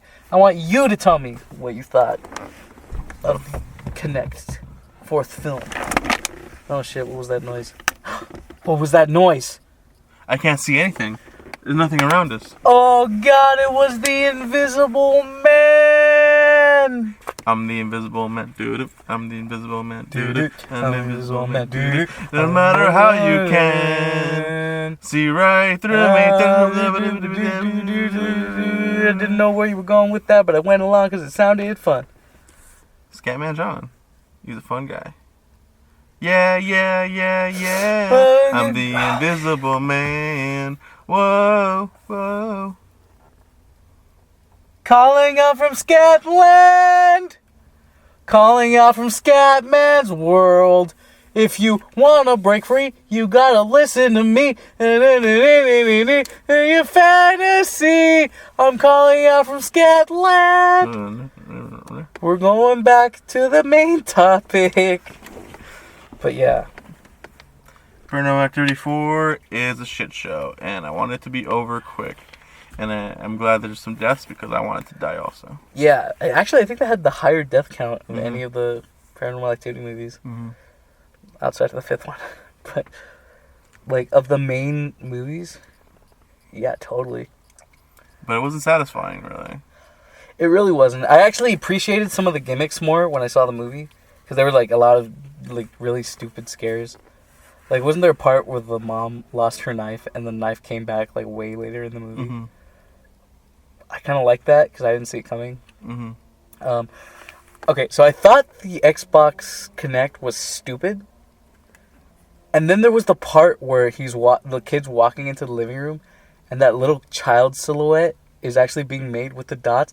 And that freaked me the fuck out, dude. That made me really uncomfortable when we saw that again. Yeah, there was 2 scares in it, and that was one of them. I thought that was good. What did you think? I thought the other one was really good. It was when There's a taller one? the mom goes to the kitchen or whatever, or someone goes to the kitchen, and then it's just the Kinect, and then after the mom leaves, like Katie or whoever the fuck goes up and like, oh shit, she was there the whole time. She was there the whole fucking time. I actually think there was another Kinect one, but it wasn't a kid. It was like a taller humanoid kind of thing. It might have been that same scene with Katie. It was like following the mom into the kitchen. Oh, maybe. But I remember there being like a taller one. But the one with the little kid silhouette scares me. That one, like, real, because like you said, scary kids like makes you think it's dumb, right? Like you really wish they didn't do that. That actually kind of freaks me out. The little kids being creepy is creepy to me. That's a lot in this fourth one for sure. Yeah, but I mean, I didn't think the kid himself was very creepy. I thought it was just kind of boring and lame. I didn't want to see him anymore. And like the whole gimmick, spoilers. The whole gimmick was that this kid, not gimmick. We keep using the wrong words. But the whole point was that this kid they were taking care of, for Katie, for whoever reason is living next to these people. You were made to think that that's Hunter. But really, their little adopted brother was Hunter all along. Which brings up a question that you brought up while we were watching the movie. Why? Okay, Katie had Hunter. Why the fuck? Why would she give the kid away? She had him. She was possessed, and she was clearly possessed in this movie. Like, they went to Nevada. This is the only movie that doesn't take place in California. Why? Why was she even in Nevada to begin with? Because the witches were on the property. I don't it's fucking the know. ghost dimension. Nevada. The ghost door. Remember? Is this the one that introduces like portals? I think that's the fifth one. No, remember he went into the bathtub and they didn't come out and then he came back out? I don't remember that. Yeah, you did. You told me, yeah, he went through a portal. He was taking a bath and then he went in and he that never was the came fourth up. one, yeah. Yeah. Man. I actually did kind of like how it was kind of clever. I didn't think they would do something like this, but where the ghost kind of tricked her, or the demon, whatever, tricked her into going into the garage. Oh, that was a good one. I like that, where it like locked her in the room and forced the car on so that the gas would just like start pumping out the fumes. The carbon monoxide. Yeah, to fucking kill her ass. What's the proper term for that? I wanted to say like intoxicate. It would fill her lungs with carbon monoxide. Carbon monoxide is a poison. We'll poison her ass. Kill her ass. It would poison her ass. Yeah. And fucking genius breaks the window open, climbs in, and drives the car out of the fucking garage. After like 10 minutes. Yeah, it's like, bitch. I mean, think about it. If you're like struggling for life, you're not thinking straight. You're just thinking, fuck, get me out of here. Fuck, get me out of here. So I'll give her a pass on that. But I really like that scene. Mm-hmm. That, and like the minor spooks we mentioned, that's pretty much it. That's most of what I like about the movie. It's not much going on. Mm-hmm. Very boring. Why this family of all people, you know? because they were around. They were easy targets, but it's like they could have done more. And this is the start of like why are all these cameras like necessary? And how did the police get the footage to begin with? From all these different cameras. Yeah. So like we got into her iCloud account. Like, no, fuck off. Okay, at least in the second one, it's a security, so it's all going somewhere, right? Mm-hmm. All this footage is going somewhere. In the third one, it was all in tapes. They found it. They didn't have to go looking for it. Mm-hmm. But this one is just like, okay, so we got to go through the bitch's camera. Okay, then we have to go through the one in her laptop too. And you know what? They're holding one around all the time too that's recording the house. We got to use that one too. And it's like, why do they care? What? And why did they choose to splice it together? Like, come on. And what, did they go through the boyfriend's, like, because he recorded everything too, right? Like, in his laptop? Yeah, he had some recordings of the Skype conversation. Ridiculous. I'm done talking. Well, also, if the cops know about this, why aren't they being targeted by the witches? Why aren't they, like, they could have put that in the thing. Well, I'm glad you mentioned that, David, because right after this movie, they completely abandoned the whole cop angle. Great. The fifth one. It's not even the fifth one. It's technically a fucking spin-off, but it's the marked fifth ones? One. Yeah. Yo, puto, I'm the fucking marked one, bitch.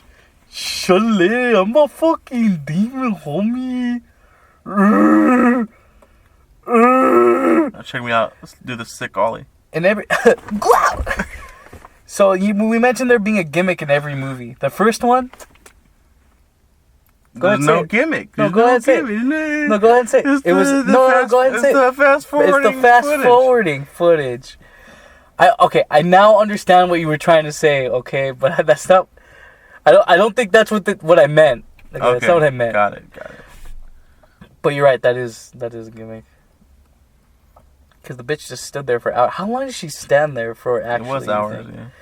Oh no, it was like They probably 30 minutes. Yeah. Like, don't you move from that spot. Do you want to get paid? Don't move. It's an indie movie. They can get away with a lot of shit. Yeah. And then once they start making money, they're gonna do it. They're gonna do it. Yeah. So first one, just regular movie. Second one, security cameras.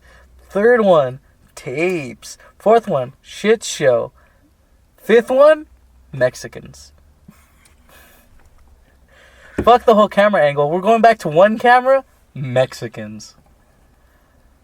Technically two, because at the beginning of the movie, damn dog, dad, this camera on me seriously is good, dog. This is a good camera, dad. And that's how you know he's interested in cameras. Well, technically 3, because they used the GoPro very sparingly. When was that? Like when they were doing the dumb jackass shit. They used the GoPro very briefly. Oh, yeah. Cristiano, dude! Did they use that to spy on Cristiano? Oh, yeah. Yeah. I really like this one. I like the... Yeah, I think... Go ahead. I think it's the funnest of them. It's definitely the funnest. I like the... I mean, it's about these characters and like... It really builds that this can be a real place. Yeah. Like, they live in an apartment with all these people. They have a family. And I've been to these fucking apartments, like, this sort of apartments. Like, this can't happen. And I have, like, had this wonder, but, like, who the fuck lives in these other apartments? Yeah. Like, what the fuck are they up to? And the idea of there being this fucking witch that's doing some crazy shit. I mean, it's still definitely stupid like the other ones, but it's a fun dumb. stupid. It's a fun dumb. Yeah, it's kind of like watching a rock movie. You're watching this movie, you know it's going to be bad, but it's Dwayne The Rock Johnson. I want to see Dwayne The fucking Rock Johnson be Dwayne The Rock Johnson. The Rock. I want to see Johnsons, okay? Dwayne. But yeah. Dwayne. Fucking Dwayne. Shy, hush, hush, I do I. Anyway.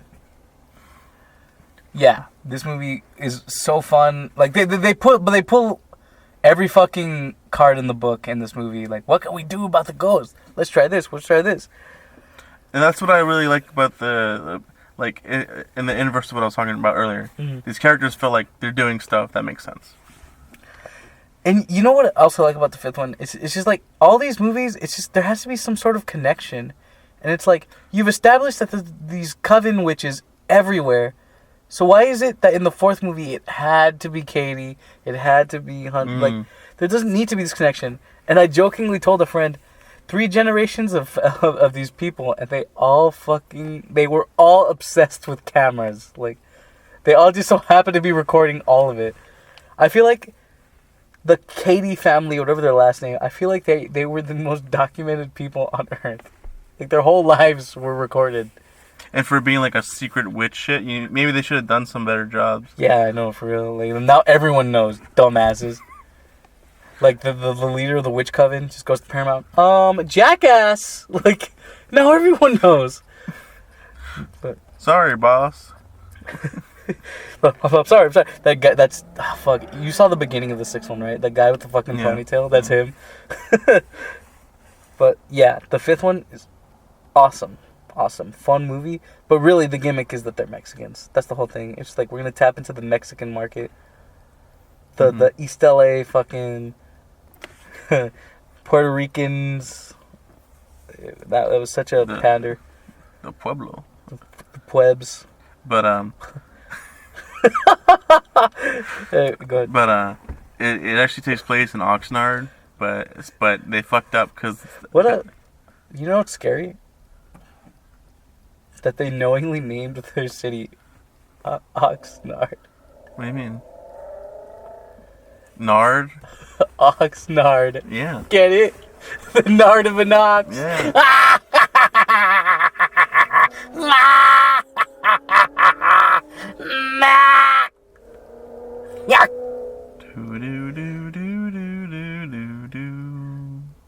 Do, Mr. Sandman. Yes. Give me a Nightmare! Fuck! Talk about the fucking movie. Number 5. I really liked how they brought the other ones into this movie in cool ways. Yeah. I really like that. I really like that. Abby from 2 comes back to be like, hey, I'm studying these witch bitches. I'm going after them. Here's what's up. The little kids from the third one, they show up because the ghost is fucking with them. Yeah. You know, I was joking about like the whole pander. I mean, I'm not really joking. I absolutely think they were pandering to the whole Latin market. But something that just occurred to me, maybe the inspiration for this movie came from, like, you know how in the second movie there was the Mexican lady just knew, right? Yeah. Like, and I like this movie because, like, they have the grandma who's just super religious, like the maid. Mm-hmm. And she's like trying all the things. She takes them to like a spiritualist. Takes them to that spiritualist shop. Yeah.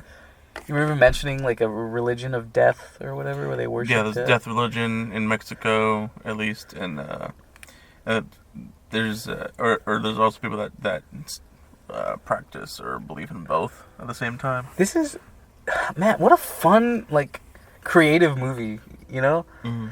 It's not the best, certainly not one of the best movies I've ever seen in my life, but it really is something I like watching. Like, I'd totally watch again. They had some fun ideas, and they put effort into bringing different parts of Latin American culture into it. Man. And making it authentic and make sense to the story. But the thing about Hollywood is whenever they pander to a certain group of people, they always do it way too fucking hard, and you can tell. Mm-hmm. Like when they bust out this inappropriate Spanglish, like they just so happen to say, I'll throw a Mexican word in there. I'll throw in that Asian word. It's just like, we get it, okay? They're fucking Mexican, they're Asian, they're black, whatever. They're human beings. They overdo it for sure. They over stereotype, which is... And there's this one friend who, I love it. He's just so fucking We're from LA, dude. We see these types of people all the time. Yeah. He's just like, he dresses like a cholo. He like, the way he talks, like, hey man, dude, I shit my pants, man, dude. He can't speak Spanish. I don't know anybody who acts like that who probably wouldn't speak Spanish. Let alone someone who looks as Mexican as he does.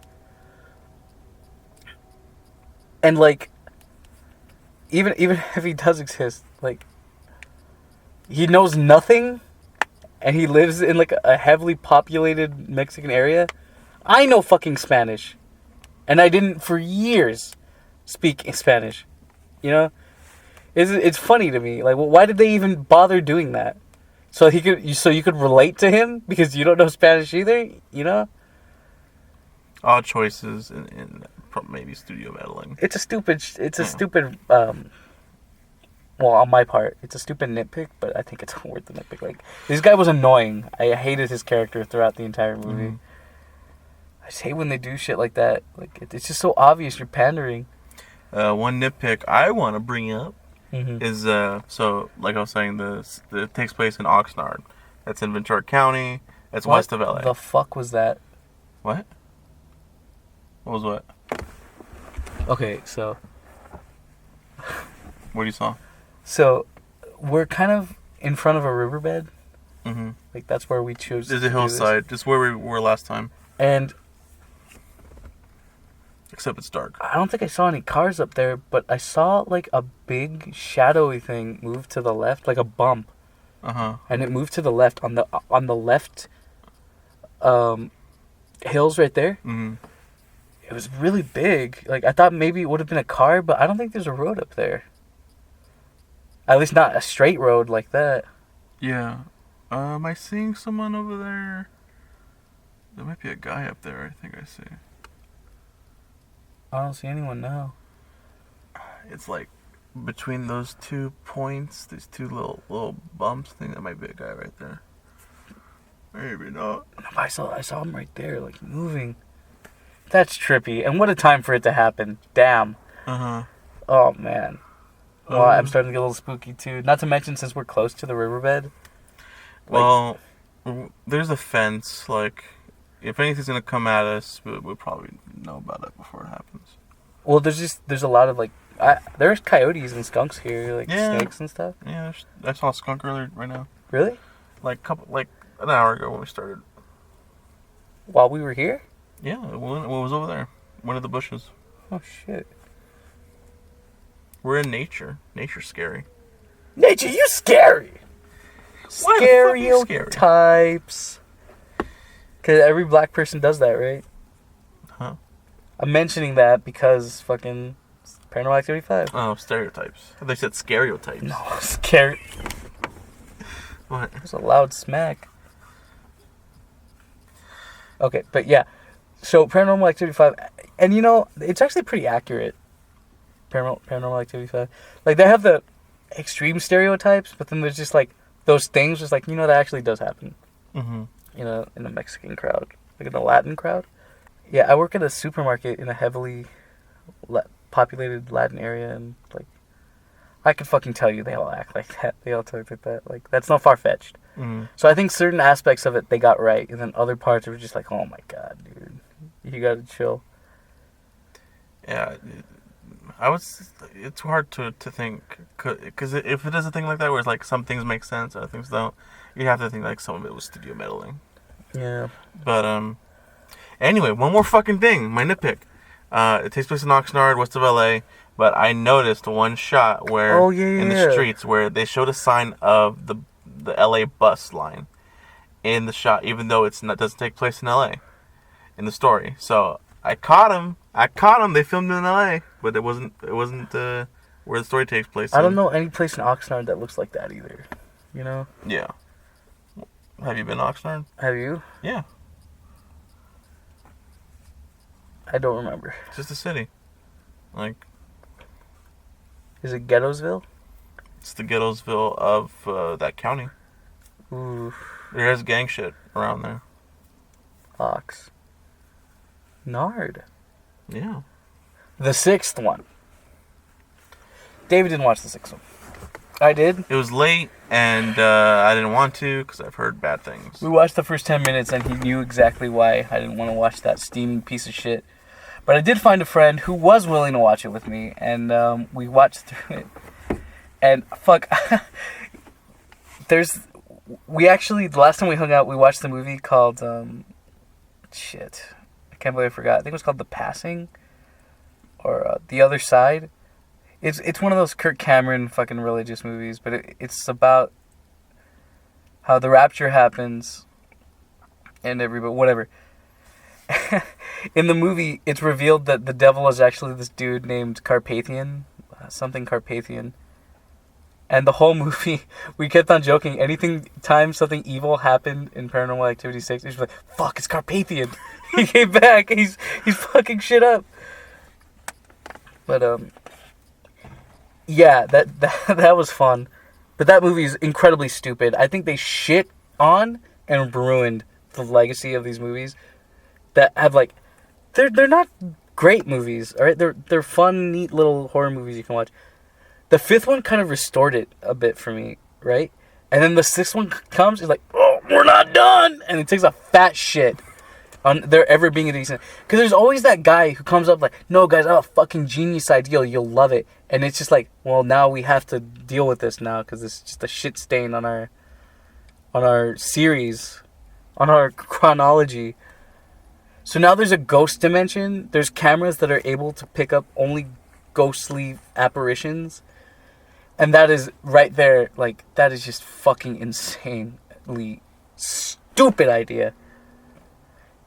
We've established that, like, all of these horror, like, spiritual, demonic shit exists on a, like,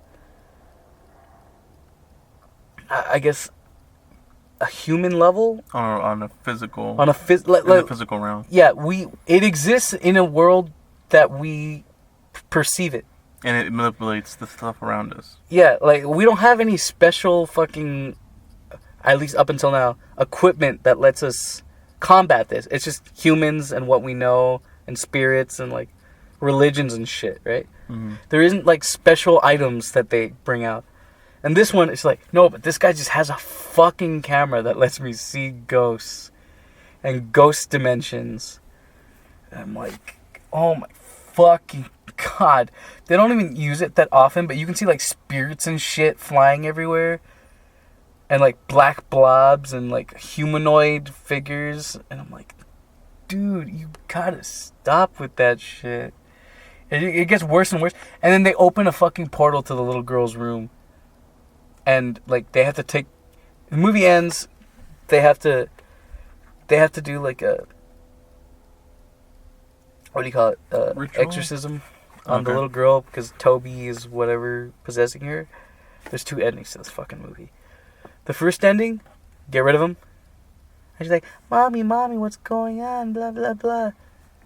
He's like, oh, we got rid of him. Is it over? Blah! And then he comes up and he kills everybody. Because it's fucking Toby, right? Mm-hmm. Tobias Funke. And then... Why are you saying his name? What have you done? This blue fucking dude just runs up to us. He's like, can I be in your film? Can I be in your film? Go. Can I be in your podcast, please? Fuck. But...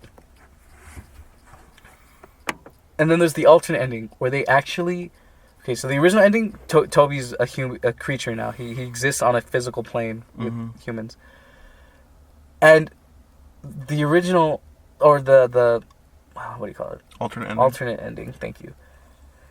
They do get rid of him, and it fast forwards to, like,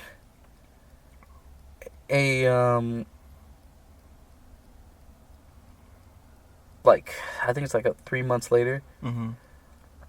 And I think she's playing with the girls, and they're like, no, you're not going to humor this, blah, blah, blah, blah, blah. And then it cuts later to her birthday party, and, like, you know, it's just the family and whatever. I don't think there's Katie or any of them there. But the fucking guy with the ponytail and the glasses is at the birthday party. Mm. And I'm like,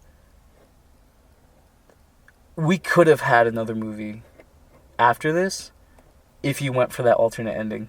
Mm. Because that opens it up. And, like, we still don't know who this guy is. I don't even know why you introduced this fucking guy if you were never going to have him in your movie. He never shows up again. Ever again. Only in the alternate ending that's not canon. Right, it's the guy that was apparently in the third one, at the end of the third one. Yeah. Yeah. And the girls obviously look way more older than they do in that scene, too. Than they're supposed to be.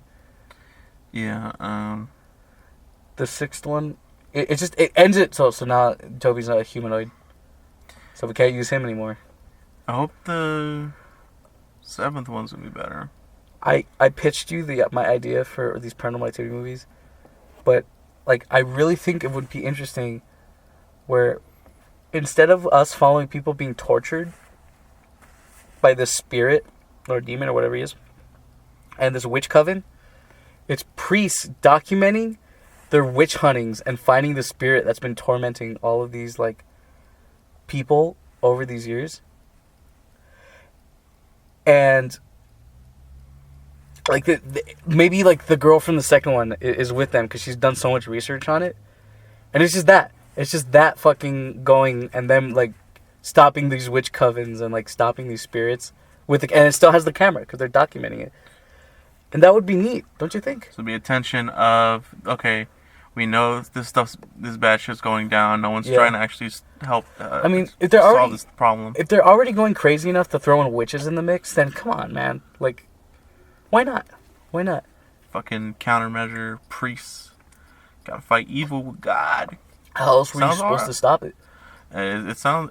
That would be dope. That would honestly be dope. They would never do it though. It's such wishful thinking. I mean, at the end of 5. They came out with guns and shot some fucking witches. Oh, dude, thank you for mentioning that. They shot 2 witches, though. I really wanted more. I wanted more guns. Hyped it up. There should have been at least 4 more witch deaths, I think. Yeah. They didn't even use the Uzi. Like, god fucking damn it. It was so close to being... Kill witches. There has to be that moment of being like, oh, we actually might have a chance. We can just shoot these fucking witches. And then, oh no, the ghost is going to fuck us up. You know, we didn't even mention the ending of the 5th one. I jumped right in the 6th one. The ending of the 5th one was awesome. Yeah, it was really cool. So... They set up this fucking time door in the beginning. At the end of the first one... Since there's only one camera. Katie walks into the kitchen. She screams out of nowhere. And then Mika runs down. And she comes back up. And he's bloody. Alright, that's all you see. Mm-hmm. But the end of the 5th one, which is fucking awesome, he goes through this time portal to run away from his possessed friend.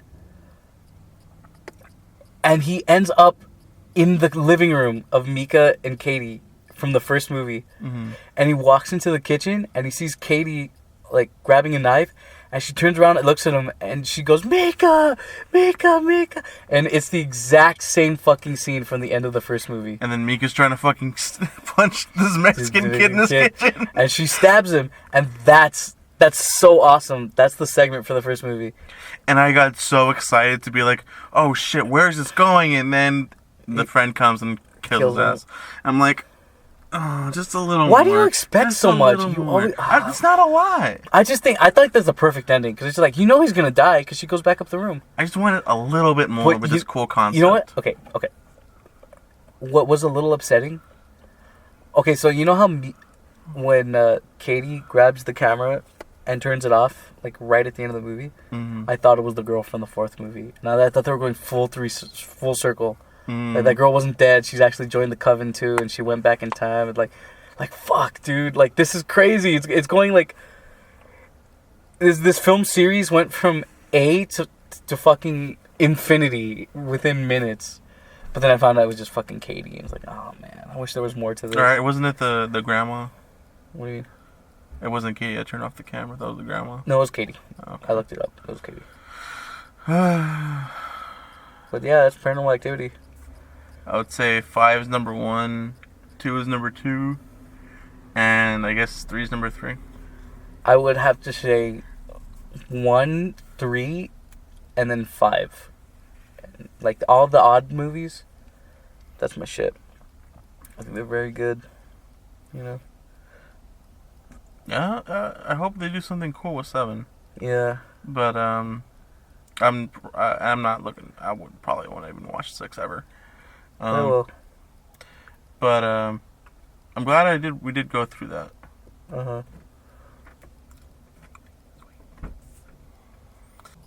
are we done with the Paranormal Activity talk? I think so. Want to go into general media, horror media? Sure. What do you want to talk about? What Um, movies do you enjoy? What TV shows? One of my favorite movies in general is one called House or Houseu. That's a movie you Is, kept telling me to watch, but I refused. It's in the Criterion Collection. It's a Japanese one made in the 70s. And it's another one of those, like we were talking about, like, where it's a fun kind of dumb.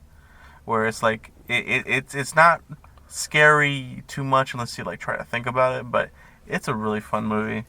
And, there is some crazy shit in it. But I heard the opposite. I heard it was a very scary movie. Like, well, you've seen it. You've actually seen it.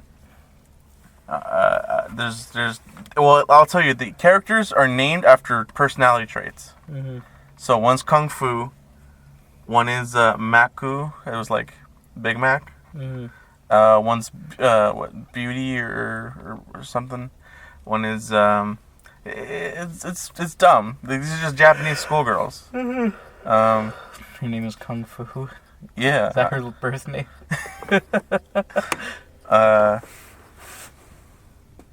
I'm gonna bring up a music track if I can. Oh my god.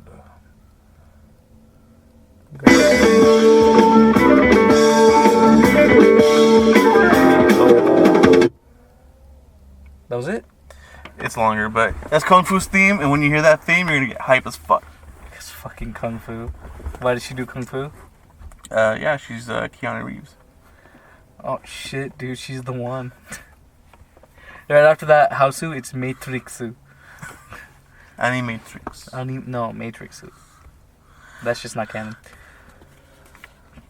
But anywho, What's a favorite media of yours? that's horror? Yeah. Well, I'll tell you, David. One of my favorite paranormal features on television is a little-known series created by the master craftsman, John Carpenter. Fuck David Lynch. No, I'm not gonna say Twin Peaks. Love you, David Lynch. I guess that counts, though, right? Paranormal aspects. It's fairly paranormal. Third season, especially. Holy shit. Tulpas. God. You ever find people online who don't shut the fuck up about tulpas and skinwalkers? You know what I want to talk about? What? Have you ever you like the X-Board?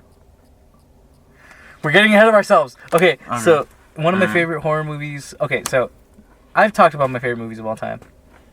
I even mentioned it in the Talkcast, but my third favorite film of all time, I think, was one of the greatest movies ever made. Alien. The first Alien. Mm. And we mentioned it as a cosmic horror. It is... I feel like it's going to be one of the only truly great horror films set in space. At least so far. There's other ones like Event Horizon, but I haven't seen that one. It's something else. I don't think anyone has grasped atmosphere as well as don't tell me, Ridley Scott did in this movie. Like, there's almost no music throughout the entire movie, and that is just fucking genius choice on Ridley Scott's part. Like, it never feels like I feel like I'm there watching this movie. Like, I feel like I'm a part of all this. It makes me feel engaged. And I've always kind of thought that after seeing that movie, if you could make a film that had no music but all atmosphere, like all like tension, then you've mastered atmosphere. You've got it. That's a fucking amazing movie right there. Maybe not the best, but you've got it. That cat. And where? No, an alien. Shit. I always forget its name when I need it. It's shit, not General. That's from a different movie. I'm thinking Minx, but I don't think that's right. No. It's Oh my Jasper. No, I know the fuck. Because of the part where she says, "God damn it!" Oh fuck, what's his name? I always forget it. Oh, it's killing me. Jones. God damn it, Jones! One of the best lines of that movie. But yeah, that movie is probably one of the greatest. Has some of the best atmosphere in horror history ever. On top of that, or well, below that, Halloween is also in like my top 10 favorite films of all time. Wow. I think the suspense in that is, it just keeps you in that movie. Like you're terrified of Michael Myers. And a lot of movies, there's a lot of slasher films now.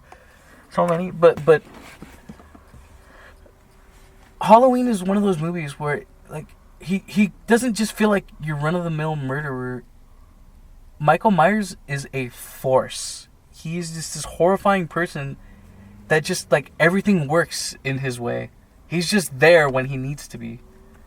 He kills who he wants to kill, and he gets it done how he wants it to. He's terrifying, and I love that movie because of that. And just barely at the end of the movie does his sister escape from like his clutches. Carrie Strode? No, that's the chick who landed it at the fucking Olympics on a broken leg. Carrie Strode. Laura Strode. Laura Strode. That's her character name. Yeah. Fucking Carrie Strode. She had to jump the pole vault, I think, and she landed it on a broken leg, and she won the gold medal that year. Oh, I think that happened in H2O.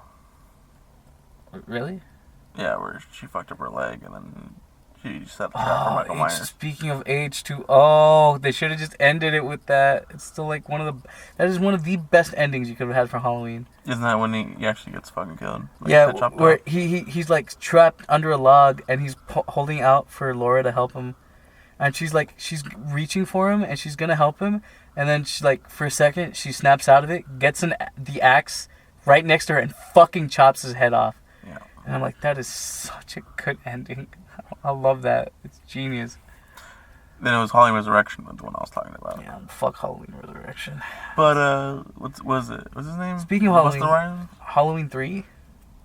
Halloween 3, Season of the Witch. That is a good movie. I remember as a kid. I haven't watched it recently, but I remember it being so fucking creepy with the scene with the mask. With the mask and them testing it and shit, and the kid's like, "Yeah, mask. I want Halloween candy." And then watching the commercial, and his fucking just brain is just meat and bugs come out of it. Like, ugh. Yeah, I know, right? Fuck. And the end of that movie's so good, where they convince all of those TV stations not to play that show, and like he's calling the network. Yeah, he's so frantic trying to save his kids from. And there's kids I think he's in a liquor store, and the kids are watching it with their masks, like take it off, don't play it. And the movie just ends right there. Ends. I don't remember. I think I saw the second half of that movie on AMC, but that ending fucking stuck with me for years. Mm-hmm. That is a good horror ending, man. And like a lot of movies love to have that dreadful ending. Those horror movies, like even Paranormal Activity always ends with someone dying. Yeah, never ends well for anybody. But let's talk about a horror movie that has a bittersweet good ending. Kind of. It's a terrible ending, but it's good for our protagonist.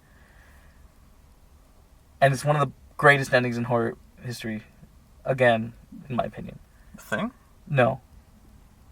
The Texas Chainsaw Massacre. Oh, yeah. I was thinking about that, actually, yesterday. When the girl is running away from the house, and Leatherface and his son are chasing after her. Brother. Is his brother? They're not son. They're not. They're just brothers. I thought he was the dad, and all the kids just abused him. Unless I'm remembering that wrong. No, it's I haven't seen it in a long time. They have a dad, and he's the one that's stuck to the chair, and he's like all fucking old and shit. Oh fuck, you're right. Yeah. God, I'm dumb. That's okay, man. It's been a while. But yeah, I remember that. That's been referenced a lot too. The like the dead body in the chair. That was in fucking Psycho, the mom. Yeah. But yeah, the end of the Texas Chainsaw Massacre, she's running away from the family, and it's just the guy and Leatherface. I think he trips in front of a truck, and the truck runs over his head. And she's just running and running as Leatherface chases after him, and the truck pulls up. And she's like, or it might be the same truck. He's like, open the door! It's the same truck. Just open the door! And he goes out. I think Leatherface kills him, right? No. No? So, she might get in the truck, or... But she gets out. She gets out. She gets out, and then Leatherface is trying to saw open the door, and then he gets out and has like a wrench or something, and then they both start running to the back of the truck, and then they're running back towards that way, and then Leatherface is coming after them, and then a pickup truck comes by And runs over his face. No. And then Wait, that's the brother then.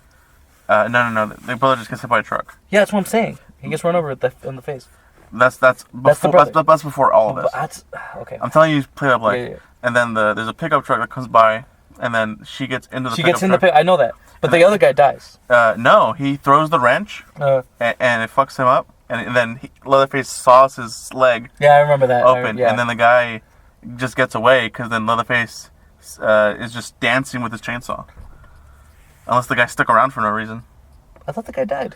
No, you Well, didn't see him yeah, die. but anyway, so the girl escapes from Leatherface. Right after he cuts himself, he can't catch up to her. So she's just on the back of this guy's pickup truck, and she's just fucking laughing hysterically, cause like she escaped this madhouse, but now she's the only one. She's the only one who witnessed all of She's it. covered in blood, and her eyes are like wide open. She's like, ah! She's just fucking laughing because she's like, I fucking beat you. I got away. And the guy driving is like, what the fuck is going on? She left, but she can't ever leave what had. Yeah, she that's gonna witnessed, stick you know? with her for the rest of her fucking life. That's such good. And the ending is just him fucking swinging that chainsaw around like a maniac. Like, and what that shot with the sun, the sunset behind him is fucking great. It's such a fucking good scene. That is a good movie. That's a good indie movie, man. Like, oh man, that's a good horror movie. Yeah, it even came out before Halloween. Those three movies that I just named, Alien, Halloween, and Texas Chainsaw Massacre. And I want to say another, but I can't. I haven't finished it completely, so I can't say so. I think are the epitome of horror. Those are the greatest horror films we will ever get.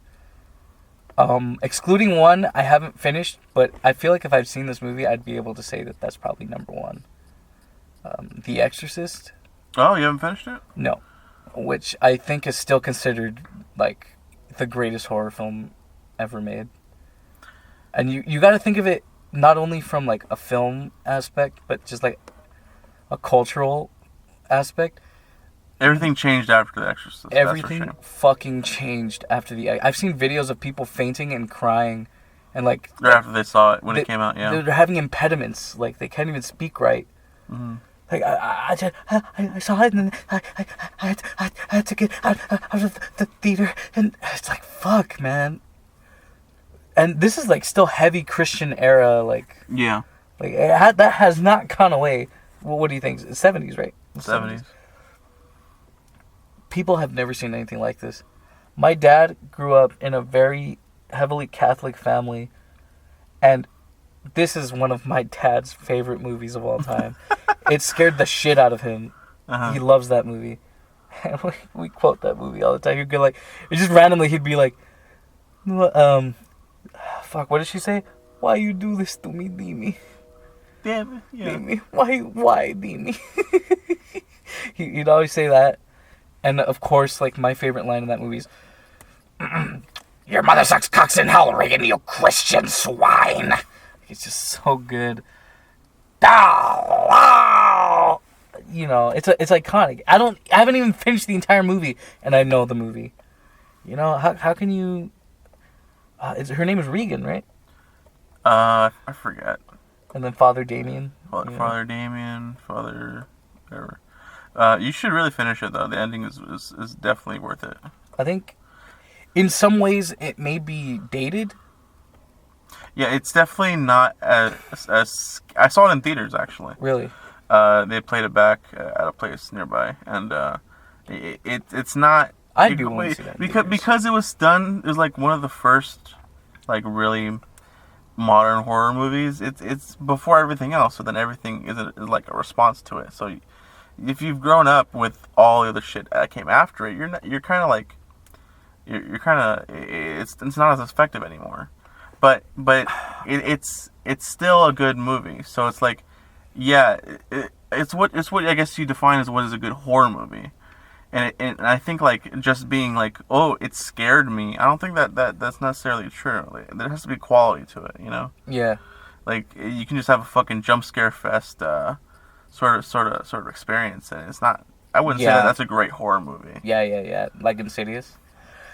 And I say that because I actually love Insidious. I think the first two Insidious movies, very much. I can't believe I'm comparing Insidious to Rocky.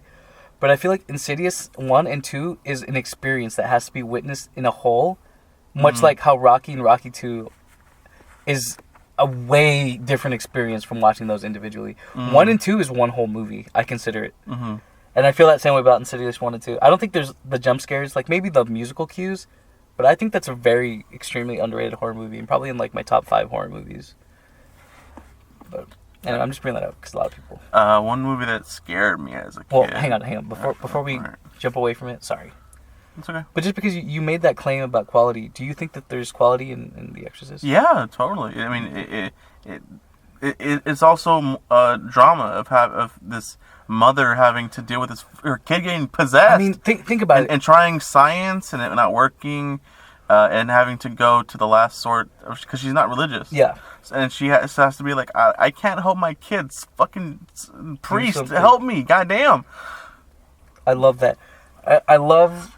And the inner turmoil within the priest because he himself is like, I don't know, man. I've always questioned, like, paranormal shit. I'll always question it. Like what if... Whatever exists, whatever.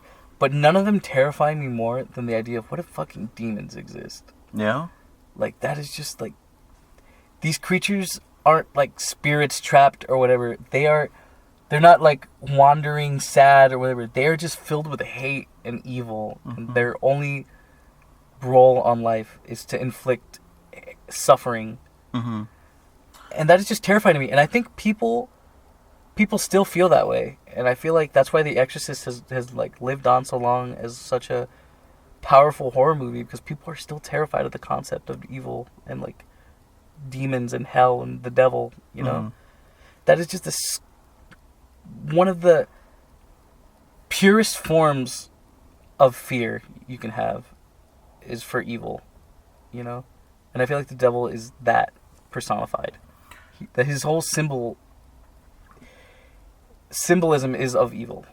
I think you'd also really get a kick out of because they did a lot of behind the scenes documentary work on the original Exorcist, and they compiled it, and you should really look at that because the writer of it is definitely into what you're talking about, and made the movie based on about evil and it being such a well, just how you described it, you know. I'm not gonna repeat what the fuck you said. I do have something I want to talk about, but I feel like it might take a while. So you should go ahead first. One of the movies that I was afraid of when I was a kid is the Blair Witch Project. Really? It was because it was by the time I got to it was I heard from my brother and sister being like, yeah, it's scary, and it was just. I just knew it because it was a VHS tape in the cover. You know, I think that movie is the reason why I like Paranormal Activity, because that triggered my whole like found footage obsession. But go ahead. So to me, I had this thing like, oh, it's scary or whatever.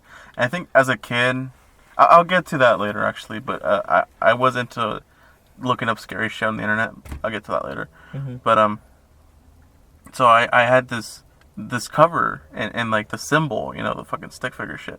Yeah. And so I started watching it, and it was taking so long to get this shit. By then, I had watched the Halloween movie, Nightmare on Elm Street. I was in there. I never liked that movie. So having nothing happen for so fucking long, and then it starts getting dark, and they're in the forest. I just had to fucking stop watching it. It was too much. So you never got to the end?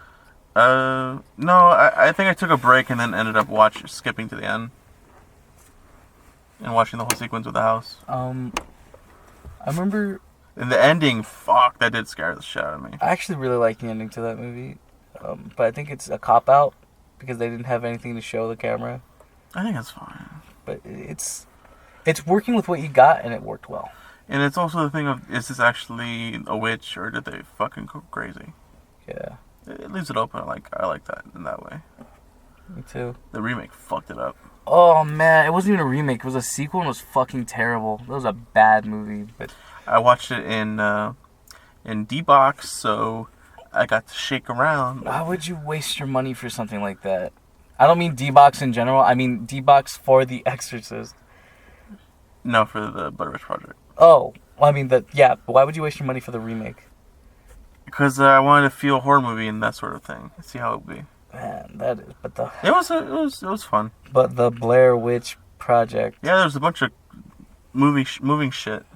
I guess. When the drone came up, the seat lifted. Drone. The seat lifted. It was like, I saw that. Ooh. I saw that with two friends from high school, and at the end of the fucking movie, I just said out loud, like, "Thank God!" And my friend was like, "Shut the fuck up!" Like, I'll never forget that. We fucking sucked. Oh, and I don't know. Maybe that's just a thing with me. But when it's at the very end, and there's this glimmer of hope that the characters can do something to overcome what's happening, And then they fuck it up. they fuck it up. Yeah, I hate that. You know, I was talking with a friend a while back about like making a good horror anything and like what makes a good horror movie. And I think there's just like a lot of untapped ideas that we could be like really getting into with these horror movies that nobody ever does. Or not that it's untapped, but it's just never fully explored. Mm-hmm.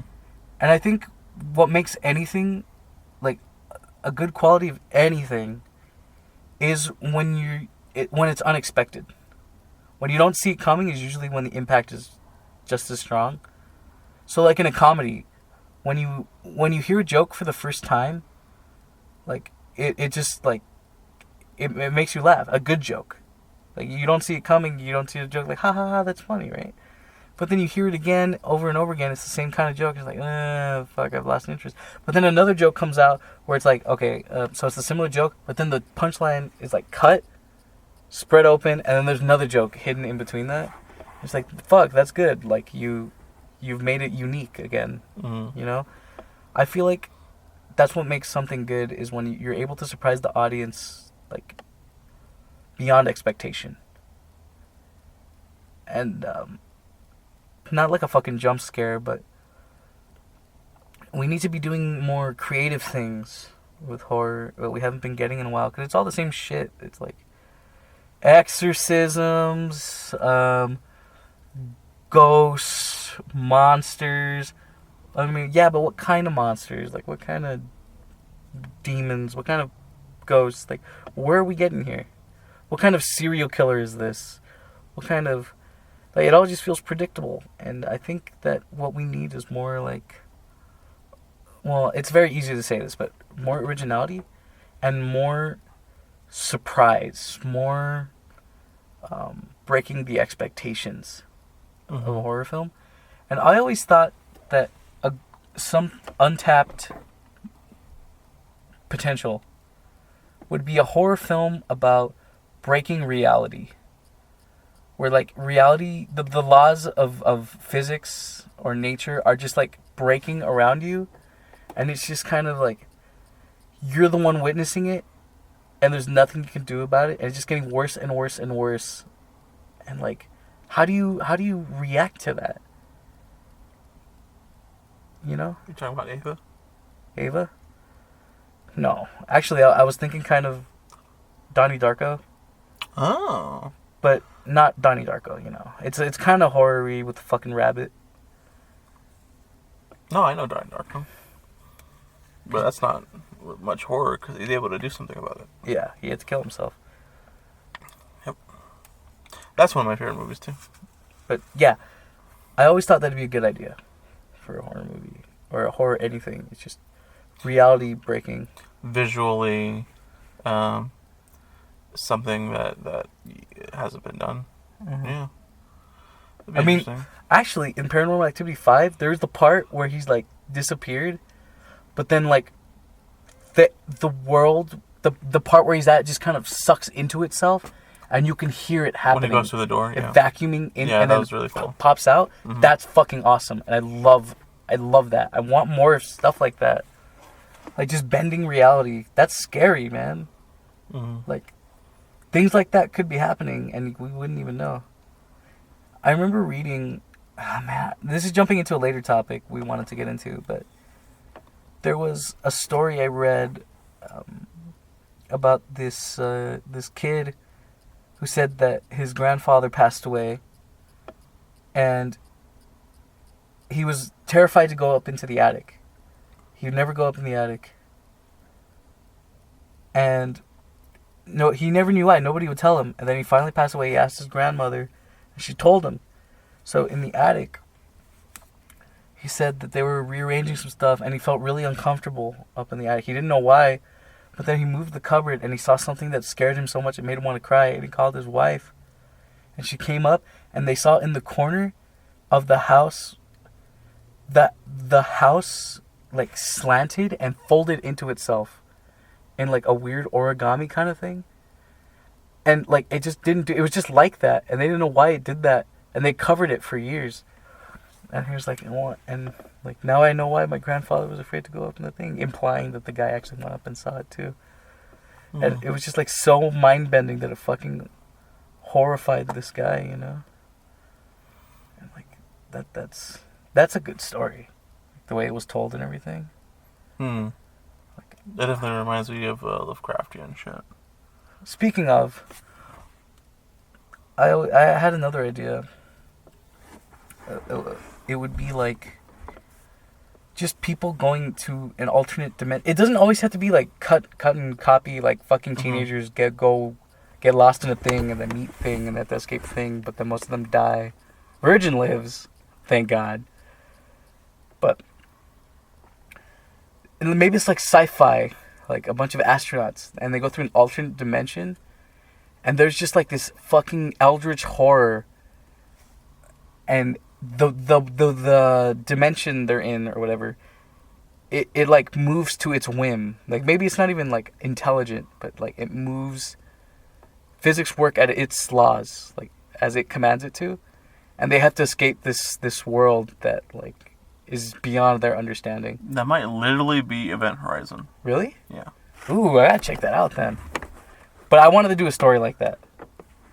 And I think that would be a cool idea for a horror. That's what I would do. I'd probably match with like cosmic or eldritch stuff, because that's just so untapped. It's so like unpop,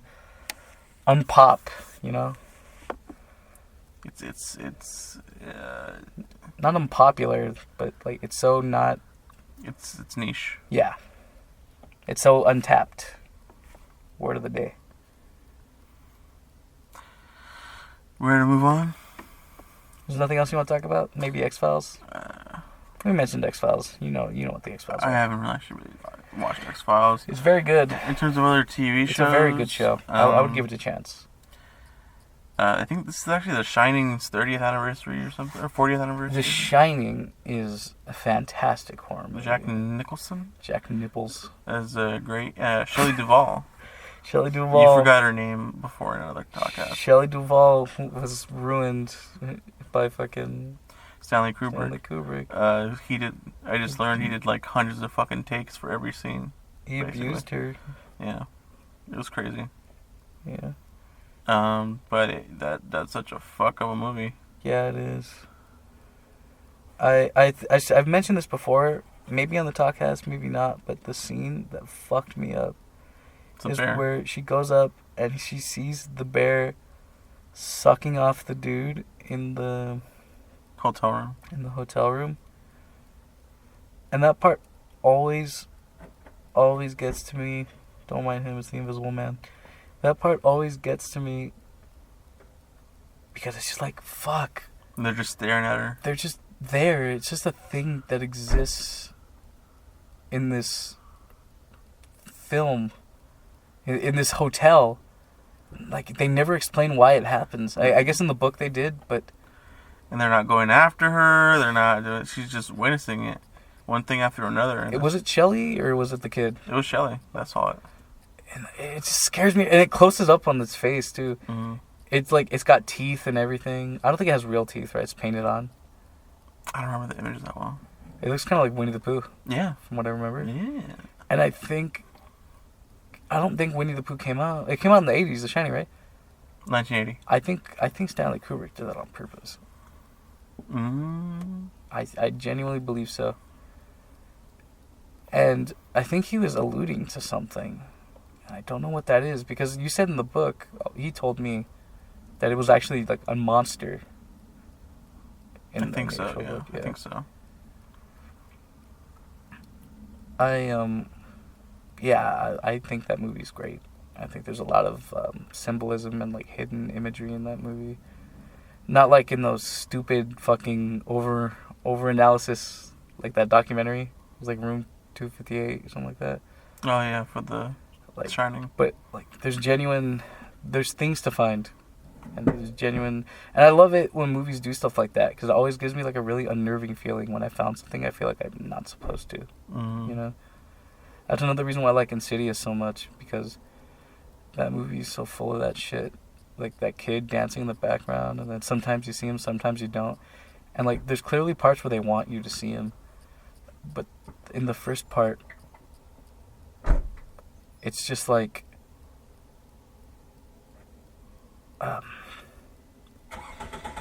it feels like you were never meant to find him. Mm-hmm. And I love it. Fucking Invisible Man's going to work. Jackass. He finally comes out. Finally. He doesn't say a word, of course. Doesn't like us. Look, I may have ran over his invisible dog, but can you fucking blame me? The guy was yipping and yapping all night long. Just throw some paint on him, you'll find him. Or the blood came out. Or is the blood invisible too? I don't know. We didn't look. It's too dark. Yeah. Anywho, yeah. We don't have to talk about horror media. Goosebumps, the TV show. Oh, you. Bum, bum, bum, bum, bum. Oh, you know what show that really scared the fuck out of me? Squeakers. No, it was this one Nickelodeon show. It wasn't Are You Afraid of the Dark? It was Are you afraid of my dick? Yeah, I am. It's monstrous. It was God, making noise. Get out of here. It was like Camp Scaredy Camp or something. Do you know that one? I think so. It's like this reality show where these kids were in a camp and they had to do like activities. I think I remember that. And then at night they had to like explore some shit, and then it was creepy. And it is planted, obviously, but as a kid I was like, oh my god, these fucking kids have to go in this house and the crazy shit's happening. And then I think they made a new version of it and shit. Yeah. Did you find it? Scaredy Camp, yeah. I'll send you a link to it later. Alright. But yeah, that was, and I didn't know about it for a while, but yeah, that's just my jam. Man, I mean, I It had this lady in it. Oh, yeah, I think that's coming back to me. Oof. Well, okay, I could talk about so many other horror things, like you mentioned just now, Goosebumps, and Chucky was like a prevalent fucking thing I was scared of as a kid. And I fucking love Chucky, he's so stupid. Hey, Andy, gonna be on the Talkcast. Charles Lee Ray. How we do me? Dem Bella. Now it's Mark Hamill. Now it's Mark Hamill. Andy, I got the Force now.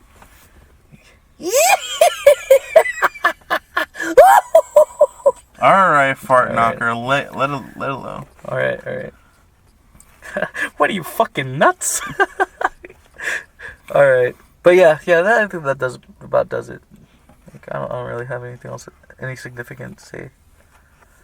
I mean, there's all sorts of great horror movies. The Thing. Which that has been on my watch list for fucking ever, and I still haven't seen it. Yeah. Friday the 13th. They Live? I need to see They Live. I don't even know if it's really horror. I've come to kick ass and Jew bubblegum. Oh my god. Jew bubblegum. Now in 30 different flavors.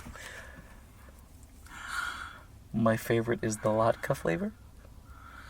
I think you would like the rugelach flavor.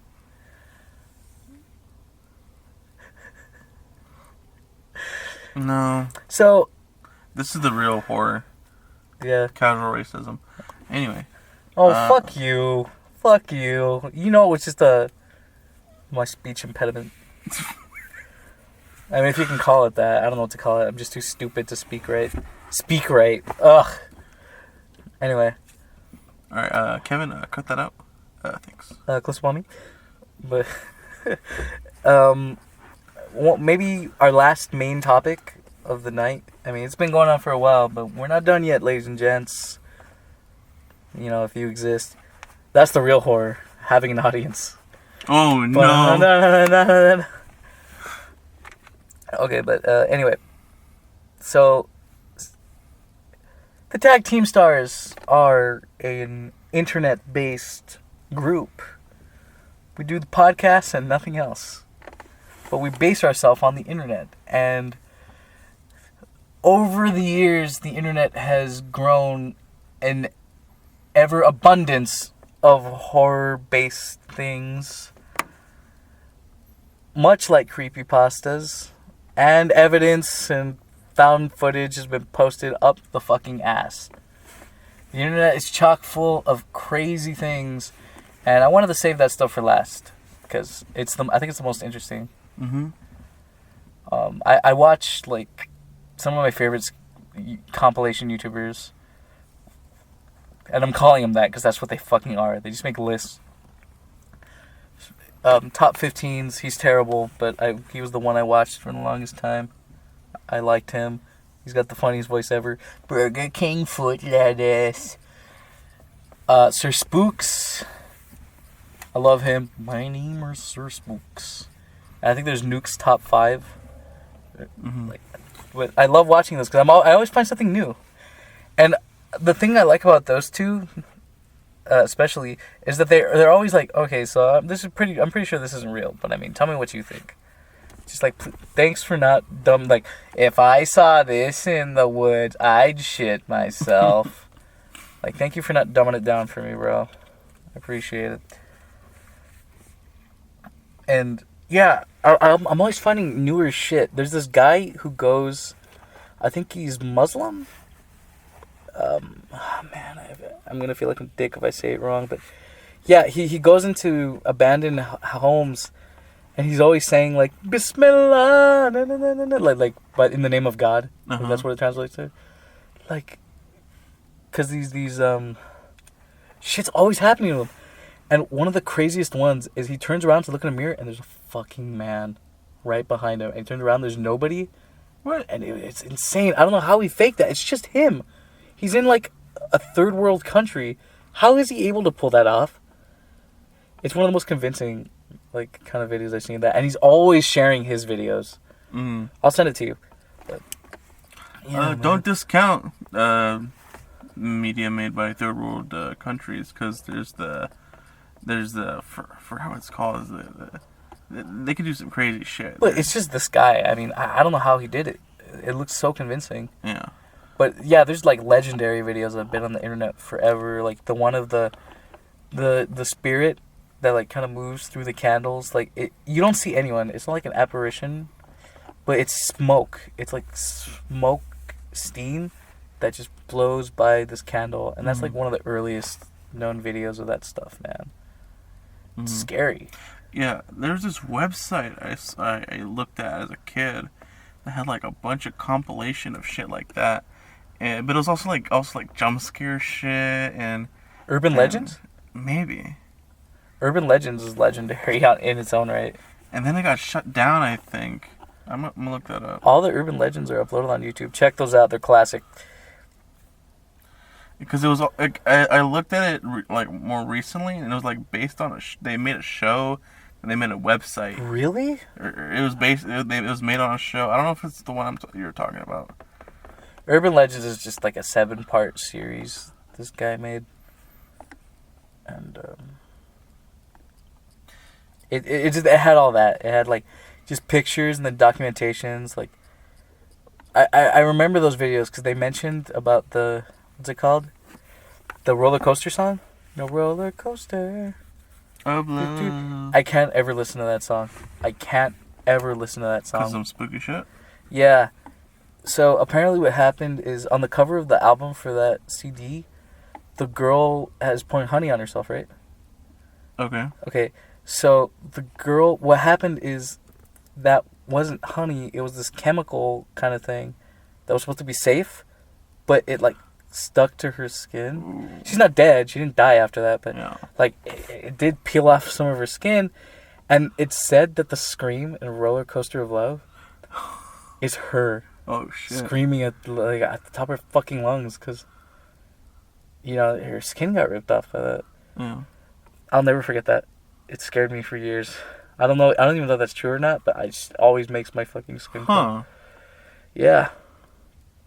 I don't think that's scary. I just think that's fucked up. It's unnerving to know that song, like that part is just someone in pain. Interesting. Unnerving. I can't ever listen to that song. Alright. Red Hot Chili Peppers, you're a bunch of sick fucks. Yeah, all around the world, but you're fucking that one part, bastards. Which one? That song you were just saying. They have the song in the middle. It's like, I'm not gonna do it. I'm not gonna do myself like that. Just listen to the song. You know what I'm talking about. Is it really that bad? Yeah. It scares you? No. There's a fucking racist shit in the middle of that song. Really? Yeah. Oh my god. Sorry, Asia. Oh my god. Oh, is it like a something like that? Yeah. Oh my god. Chicken to China, the Chinese chicken. Can your brain start quicking? So what? They did it too. I forgot what their names are, but it's been one thing since you looked at me. Holy shit, we're talking on the Talkcast. I forgot what that song's called, but they did that too. My YouTube guy, horror guy that I watch is Nightmind. He's one of the more popular ones. Nightmind. And today we are going to be talking about a video. God, I actually like Nightmind too. He did a whole thing on this house has people in it. Yeah, he does hour-long analysis and shit, and he has a cool voice. I also, when she first started, really liked Rainbot. She's like she just does videos on various topics when she feels like it. She's not very set schedule, but like I appreciate it every time she uploads. I think she's like a Hawaiian chick. But yeah, I like watching her just because I love it when they have this no bullshit attitude. Like it's like, yeah, maybe I don't think it's real, and here's probably why. I don't think it's probably this because like I like that. It's just like you're being very genuine. They're honest. Don't bullshit me, you know. Oh man. What? I just remembered another really good YouTube channel. It's still up too, but go ahead. Well, go ahead so you don't forget. This old channel called The Little Fears was this girl who, or it might have been a guy. I think they're transvestite or transsexual. There's a whole history with this person, but they made a horror channel because their voice was like really good for that kind of stuff, like really soothing. And they would just have like these recordings going on, and would do their narration over it, and it was really good. Like some of my favorite ones were just like where very little happened, but then she would just stop talking, and it was just the video and the like ambience and noise going on. It was really good. It's really something you have to experience. I can't explain it, but I can explain one video that always stuck with me. Was where she has the snow globe, and she's talking about, this used to be one of my favorite snow globes. I used to play with it all the time as a kid. Like, she's very genuine about it, too. It feels like a person talking to you. And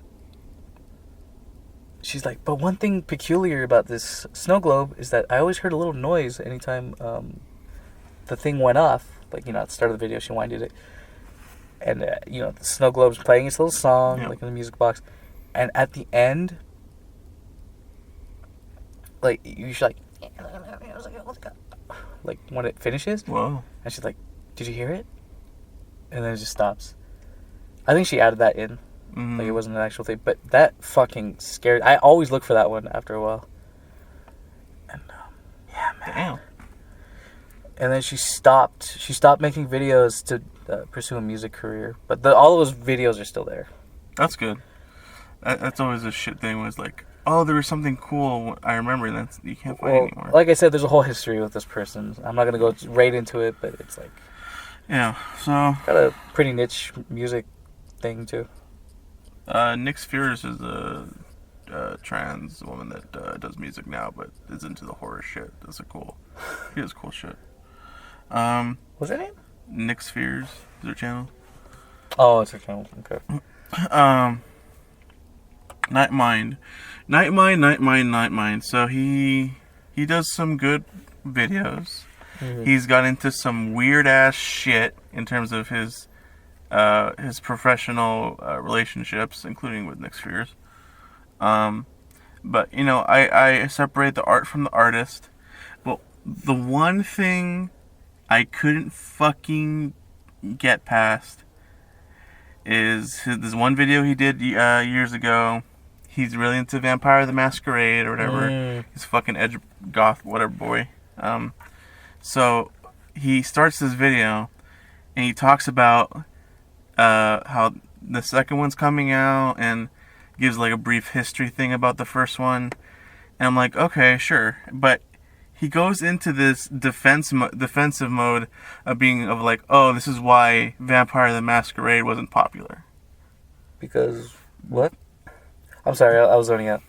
So he was like, why Vampire the Masquerade wasn't popular, and he gives some really fucking stupid reasons, and like that are just because he's mad because he wishes it was more popular. So it was like, because of the three largest games, Half-Life 2, Halo 2, and something else. I'm like, it was like, wait. So these reasons are not good arguments for why Vampire the Masquerade wasn't popular. I know you wanted it to be popular, but you don't know your fucking gaming history, you dumbass. I always thought that game was very popular. It's still popular. People still buy that game and play it. Vampire the Masquerade. But just because I'm a bitch, I'm gonna bitch. I'm a bitch. I'm gonna bitch. So I like it. So these are actual arguments that he could have made that would have made his point better. All right. So wait, this isn't horror. It's just about Vampire the Masquerade. Fuck off. No. This isn't a regular Talkcast. This is about Nightmind. And I got a bone to pick with him. Okay, you're going to be mad at me? I was on my phone during that. I did not realize you were talking about Nightmind. Yeah, so this is about Nightmind. I'm so sorry. You're going to listen to this back and you're like, I'm going to listen to a lot of this and be like, welcome to my world. So he made a video being like, I'm going to go over again, whatever. Yeah. Just So what were the take reasons? So 3 things that he could have done that would have made the argument better is he didn't mention WoW at all. Yeah. Vampire the Masquerade is an MMO type of experience sort of thing. Yeah. He mentioned a first-person shooter, a third-person shooter, and 2 on console, 1 on the PC. Like, do you not know what the fuck's going on? WoW is the most biggest competitor of Vampire the Masquerade. Yeah, you fucking idiot. Especially in the time frame that it came out. Do you like or not like Nightmind? No, I do. I like his so you videos, just really don't like- but he's done some stupid shit, and I separate the artist from the art. I wanted to talk about spooky shit on the internet, not fucking Vampire the Masquerade. Do them quick. Anyway, he mentioned that all the games he mentioned were sequels, and Vampire the Masquerade is its own thing. Yeah. It's like, of course these things are going to be popular because they're sequels to established franchises, you fucking idiot. He's dumb. What a fucking night dumbass. And also, Vampire the Masquerade, he thinks that would have been popular. It's not mainstream. It's some fucking vampire niche shit. Nightmind, more like slow mind. Man. Ba-dum-bum. I think it's got a huge cult following, though. No, totally. But he was so like defending, like pissed off, like how it wasn't as popular as he wished it was. Like, calm down, dude. It's getting a sequel. Can you? You don't have to be all fucking. I don't know, like. Okay, I think I'm hallucinating. What? See those two poles over there? Oh shit! What's going on? No, you see those two poles? Yeah. I actually thought it was a person. Like, it's silhouetted as a person in my mind. I glanced over it. The figure I saw is still there, so it's probably not a person. Yeah, I don't think it is. Yeah. But I did see something moving. Well, anyway, let's talk about creepypastas. Sure. Slender Man. I can't fucking stand Slender Man, and I can't stand. One of the reasons why I hated Top 15s is that he talks about all these things, Chills, whatever his name is. He talks about all these things that are just like as if they're real, and I'm like, I know this shit's not real. I know Slender Man's not real. I know Kendall Cove ain't real. I know all this stupid bullshit isn't real because I saw that shit being made. Mm-hmm. Okay, I know it's not. The Grifter is like one of the most legendary not fucking real memes because it was made to trick stupid people, and they're still being tricked. The Grifter ain't shit. They made it to fuck with you. And it just keeps going and going. And Slender Man is the worst offender because everyone, like, this thing is this crazy urban legend. I'm pretty sure at this point everyone knows. It's just internet bullshit just to have fun. But it's like, God, I've had enough of you. You're not that, like, amazing of a concept. You're the boogeyman. That's all you are. You want to go into the murder Of what? involving Slender Man? Oh, I remember. Like, I think these fucking girls are just blaming Slender Man. They're just fucking crazy. didn't they kill somebody for some cult? They killed their friend, in the name of Slender Man in the woods or something. They were trying to, but she barely lived. It's fucking crazy. Another YouTuber I really like is her name is Jenny Nicholson. I guess she's like really popular among the nerd scene, but she did a whole video on this published creepypasta novel of a girl dating Jeff the Killer. Oh. And it's so fucking good. It's so full of shit like that. She's like, these girls are in love with these creepypasta characters. They romanticize them because they're evil, but they're like just pained on the inside because of the injustices, and they're just so dreamy. Like, these fucking kids, man. Like, if you left to their own devices, they could come up with the craziest shit. Well, there are those ladies that try to get with serial killers. Yeah. I don't know, man. There's some craziness. At least it's fantasy. Yeah. Caught in a landslide. No escape from reality. Open your dick. Don't be a spick, you dweeb. I'm just a poor Tag trying to be Team Star. But creepypastas suck. Null and void. SCP. Dude, you read my mind. ESP! You really did. I was just about to bring that up. SCPs are fantastic, on the other hand. That was awesome. The first 1,000 SCPs. Oof. It came. The rest of them, oof. It came back into me. It was not, they're not good. They're painful. Was the stairs part of the first 1,000? Yeah, I think so. Yeah, the stairs one was the one I read. I mean, some of the post 1000s are good, but they apparently a lot of them got so like my OC is more stronger than yours, like the more IKEA? powerful. Yeah. You like the IKEA one? Which one? It's the endless IKEA. Oh, I never heard that one. It's a fun one. I think one I really like is the rubber ducky that follows everybody. What? It just follows people. It doesn't Oh, really do shit. anything. Oh shit. What? No, it sounds fucking nuts. Oh, I thought you saw something. No. I'm amazed we haven't seen anything yet. Like an actual thing? I'm not. Really? If there was, maybe these people would move. I know, for real. But, what were we talking about? Fuck. Like, I got SCP. so scared. What? SCP. Yeah. That one's good. There's a lot of really good ones. Like, the guy who find out that there's no, like, life after death. Like, that itself is an SCP. The idea that, like, you're still conscious after death. Yeah.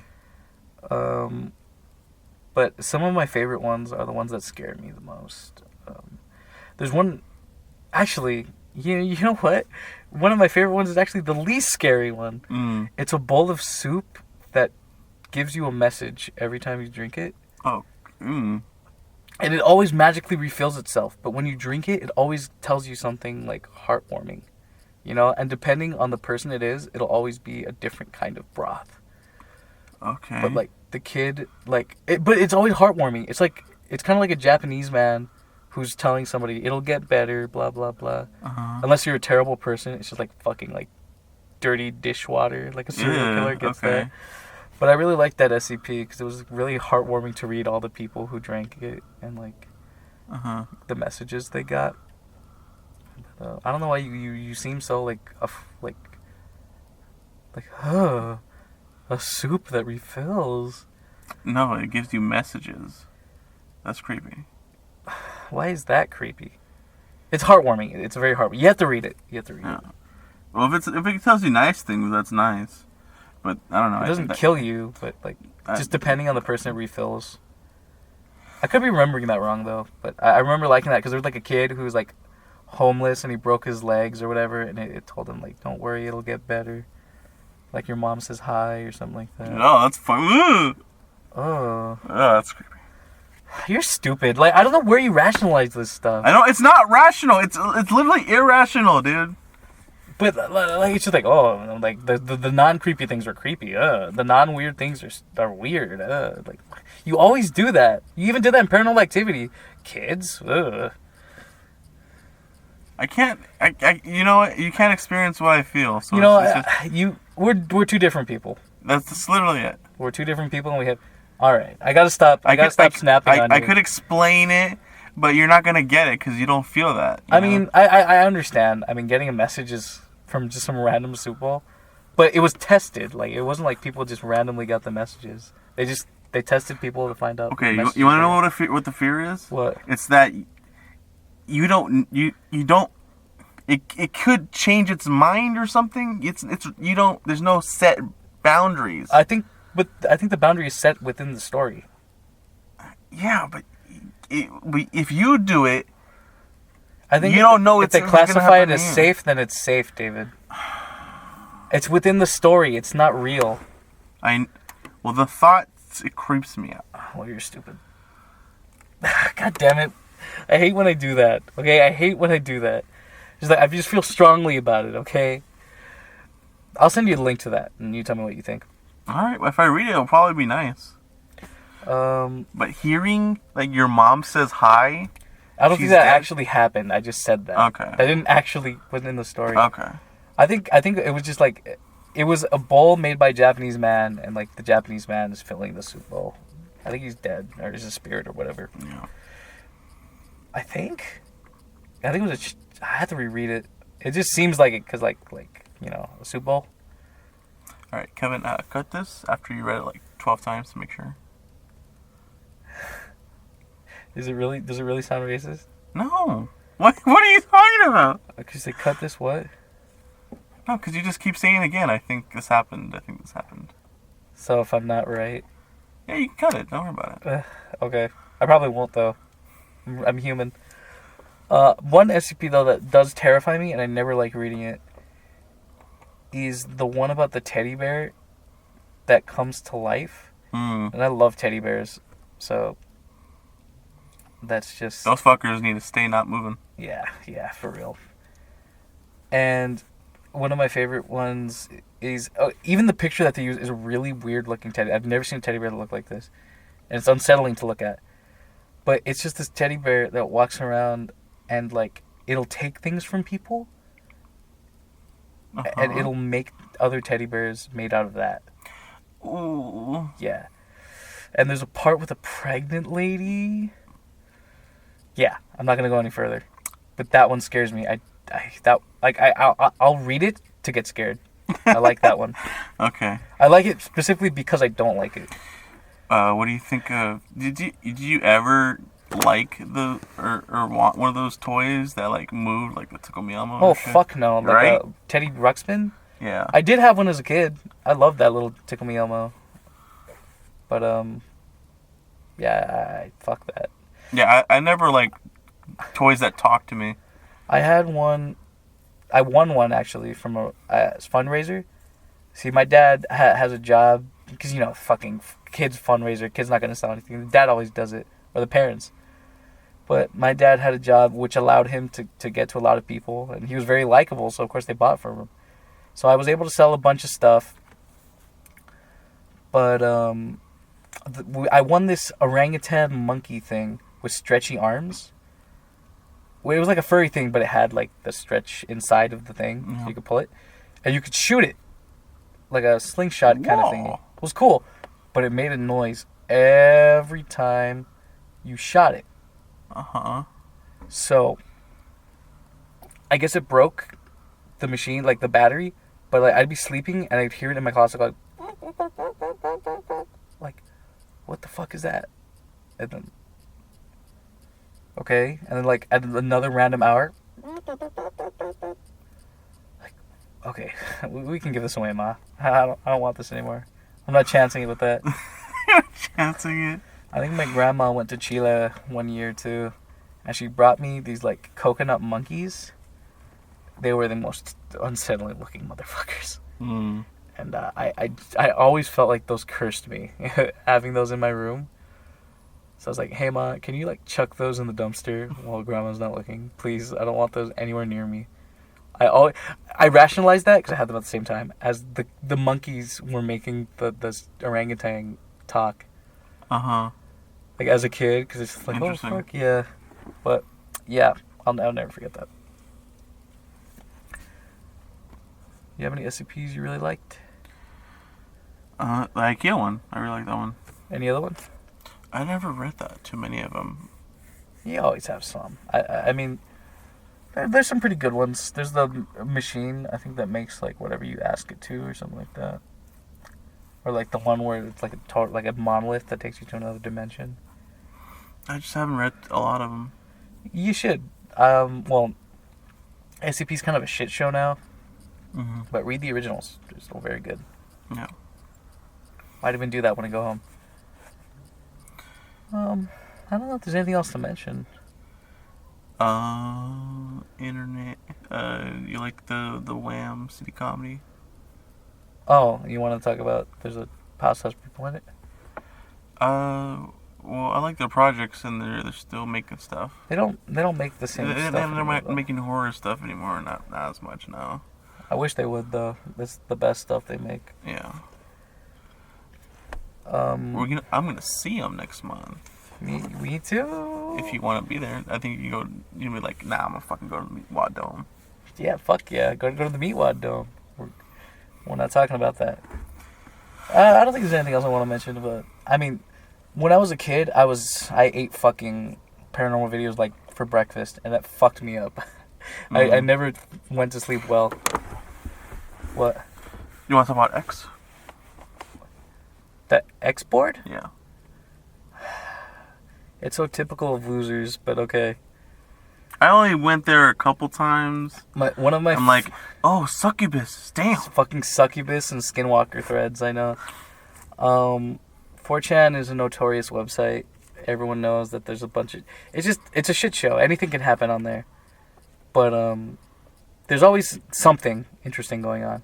Well, I know... Which is why I like using it. You use it more than I ever did, so... Well, lucky for you, one of my main boards is X. I always go there just to see if there's anything good, like any scary stuff coming up. Green text threads are always quality. Even if there isn't a new green text, someone will always post old ones, and those are always classic. Always good. You get the fucking main taxi drivers. Look these up if you can. Like the main taxi driver one. It's just this guy who lives in Maine. He's a taxi driver, and the weird people he picks up and the, like crazy things he sees. It's just it's awesome. It's awesome. I love those. There's some like skinwalkers are just so stupid. They're so overplayed. Everything's a fucking skinwalker. Even in fucking Twin Peaks, a tulpa? Are you butt fucking kidding me? David Lynch? That's the same thing. It's the same thing. But anywho,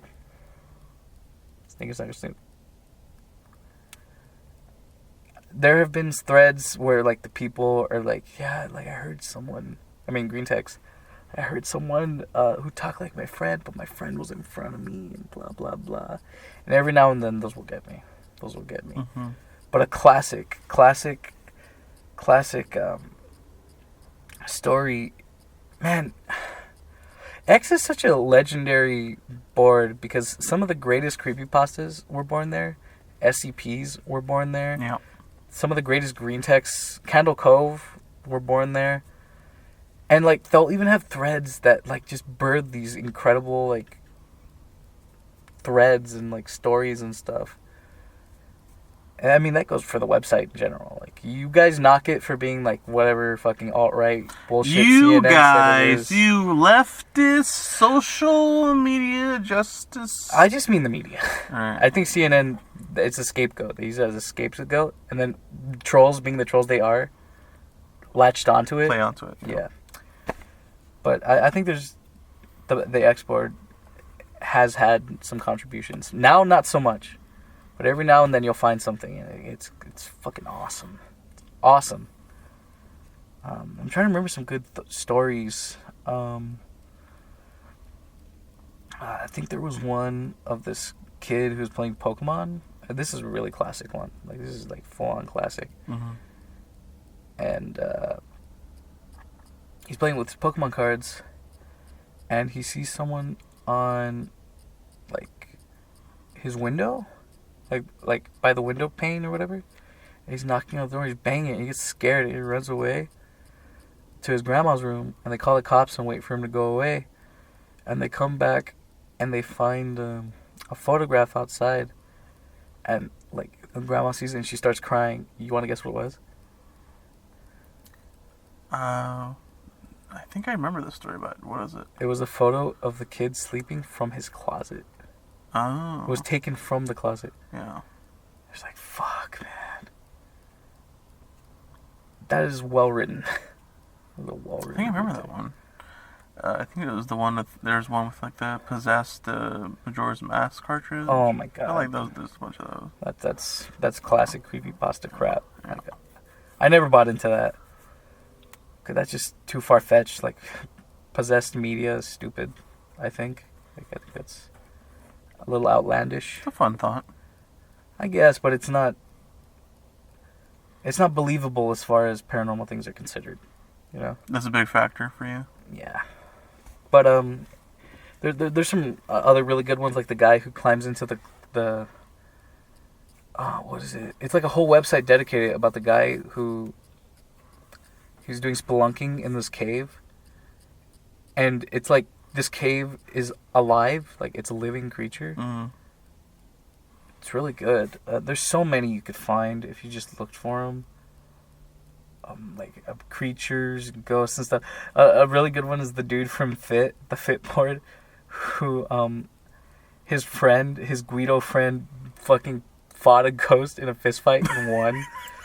It was so good. Yeah, man, X is awesome. That's one of the best. Or well, I mean, if you go, you'll still find some good stuff. You've had great experiences. Yeah, I've had great experiences on X. Yes. I've even had like Cicada 1339, whatever it's called. Those are 1336, I think. Mm-hmm. Good threads. I think we're closing down, but I just want to one more thing. Yeah. You into Junji Ito shit? I have Uzumaki. I read that. I don't think I finished it. I got to the first half and I lent it to a friend so he could read it. But, I think it actually did start going downhill, and that's why I stopped reading it. But why? What's up? Because just you mentioned stuff with like body horror and how it hasn't been explored much. But he does a lot of that. I really do like Junji Ito. I think he has some of the greatest like horror imagery in art, I guess. That's what you would say. You also do, we're talking about like the unexpected. Yeah. Playing on the unexpected. Uh-huh. It's a super high pitch wolf. He did a video. Just the page turn. Wah! Surprise. That's his trick. What? Junji Ito. Like turn the page, something's anticipation, and then Durr. something crazy. Durr. Read what was it? The Mystery of the Spiral Mountain or something like that. Where everyone goes in the holes. This is my hole. It was made for me. You know, it's a classic. Yeah, it's a creepy one. I mean, you like what's it called? Steven Universe. You know the episode where they go to the kindergarten? Yeah. She's like, this is my home. Yeah. That's where that came from. I knew that. No, you didn't. But there's the thing of, that itself is a horror of wanting to fill the void in your heart. Yeah. And finding and wanting a place to be. It's something that's made for you. It's tempting, very tempting. Sometimes, like, you know, the unknown can be strong. Your will to know everything is stronger than your will to live. And that's why we're gonna die. Okay, thanks guys. And I hope you enjoyed that extra fucking spooky Talkcast. We're now gonna be ghosts. Yeah, for real.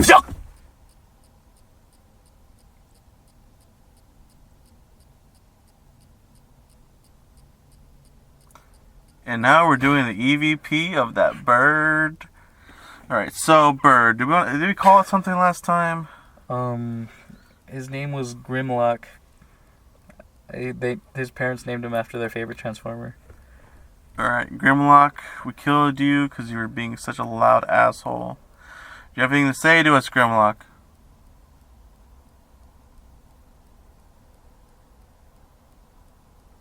Are you at peace?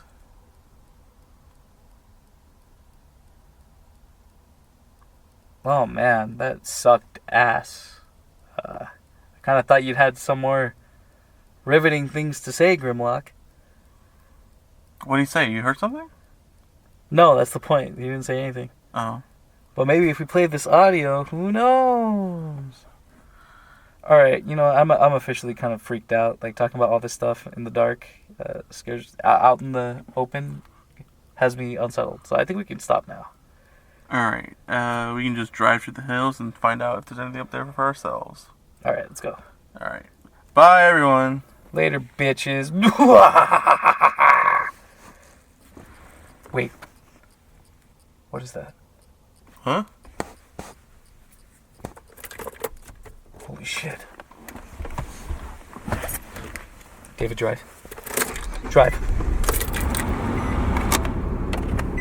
What the fuck? He's looking at us. Oh. Yeah. What are you talking about? Yeah. Oh my god. Go! Holy shit, dude, I think it's... Yeah, it's following us. Keep going, man. Yeah, we lose it right here. Oh. I got turned. Oh my god! Fuck, it keeps tailing us. Dude. Oh my god. I'm making another turn. Alright, oh my god, it's in front of us! Ah! Oh my god!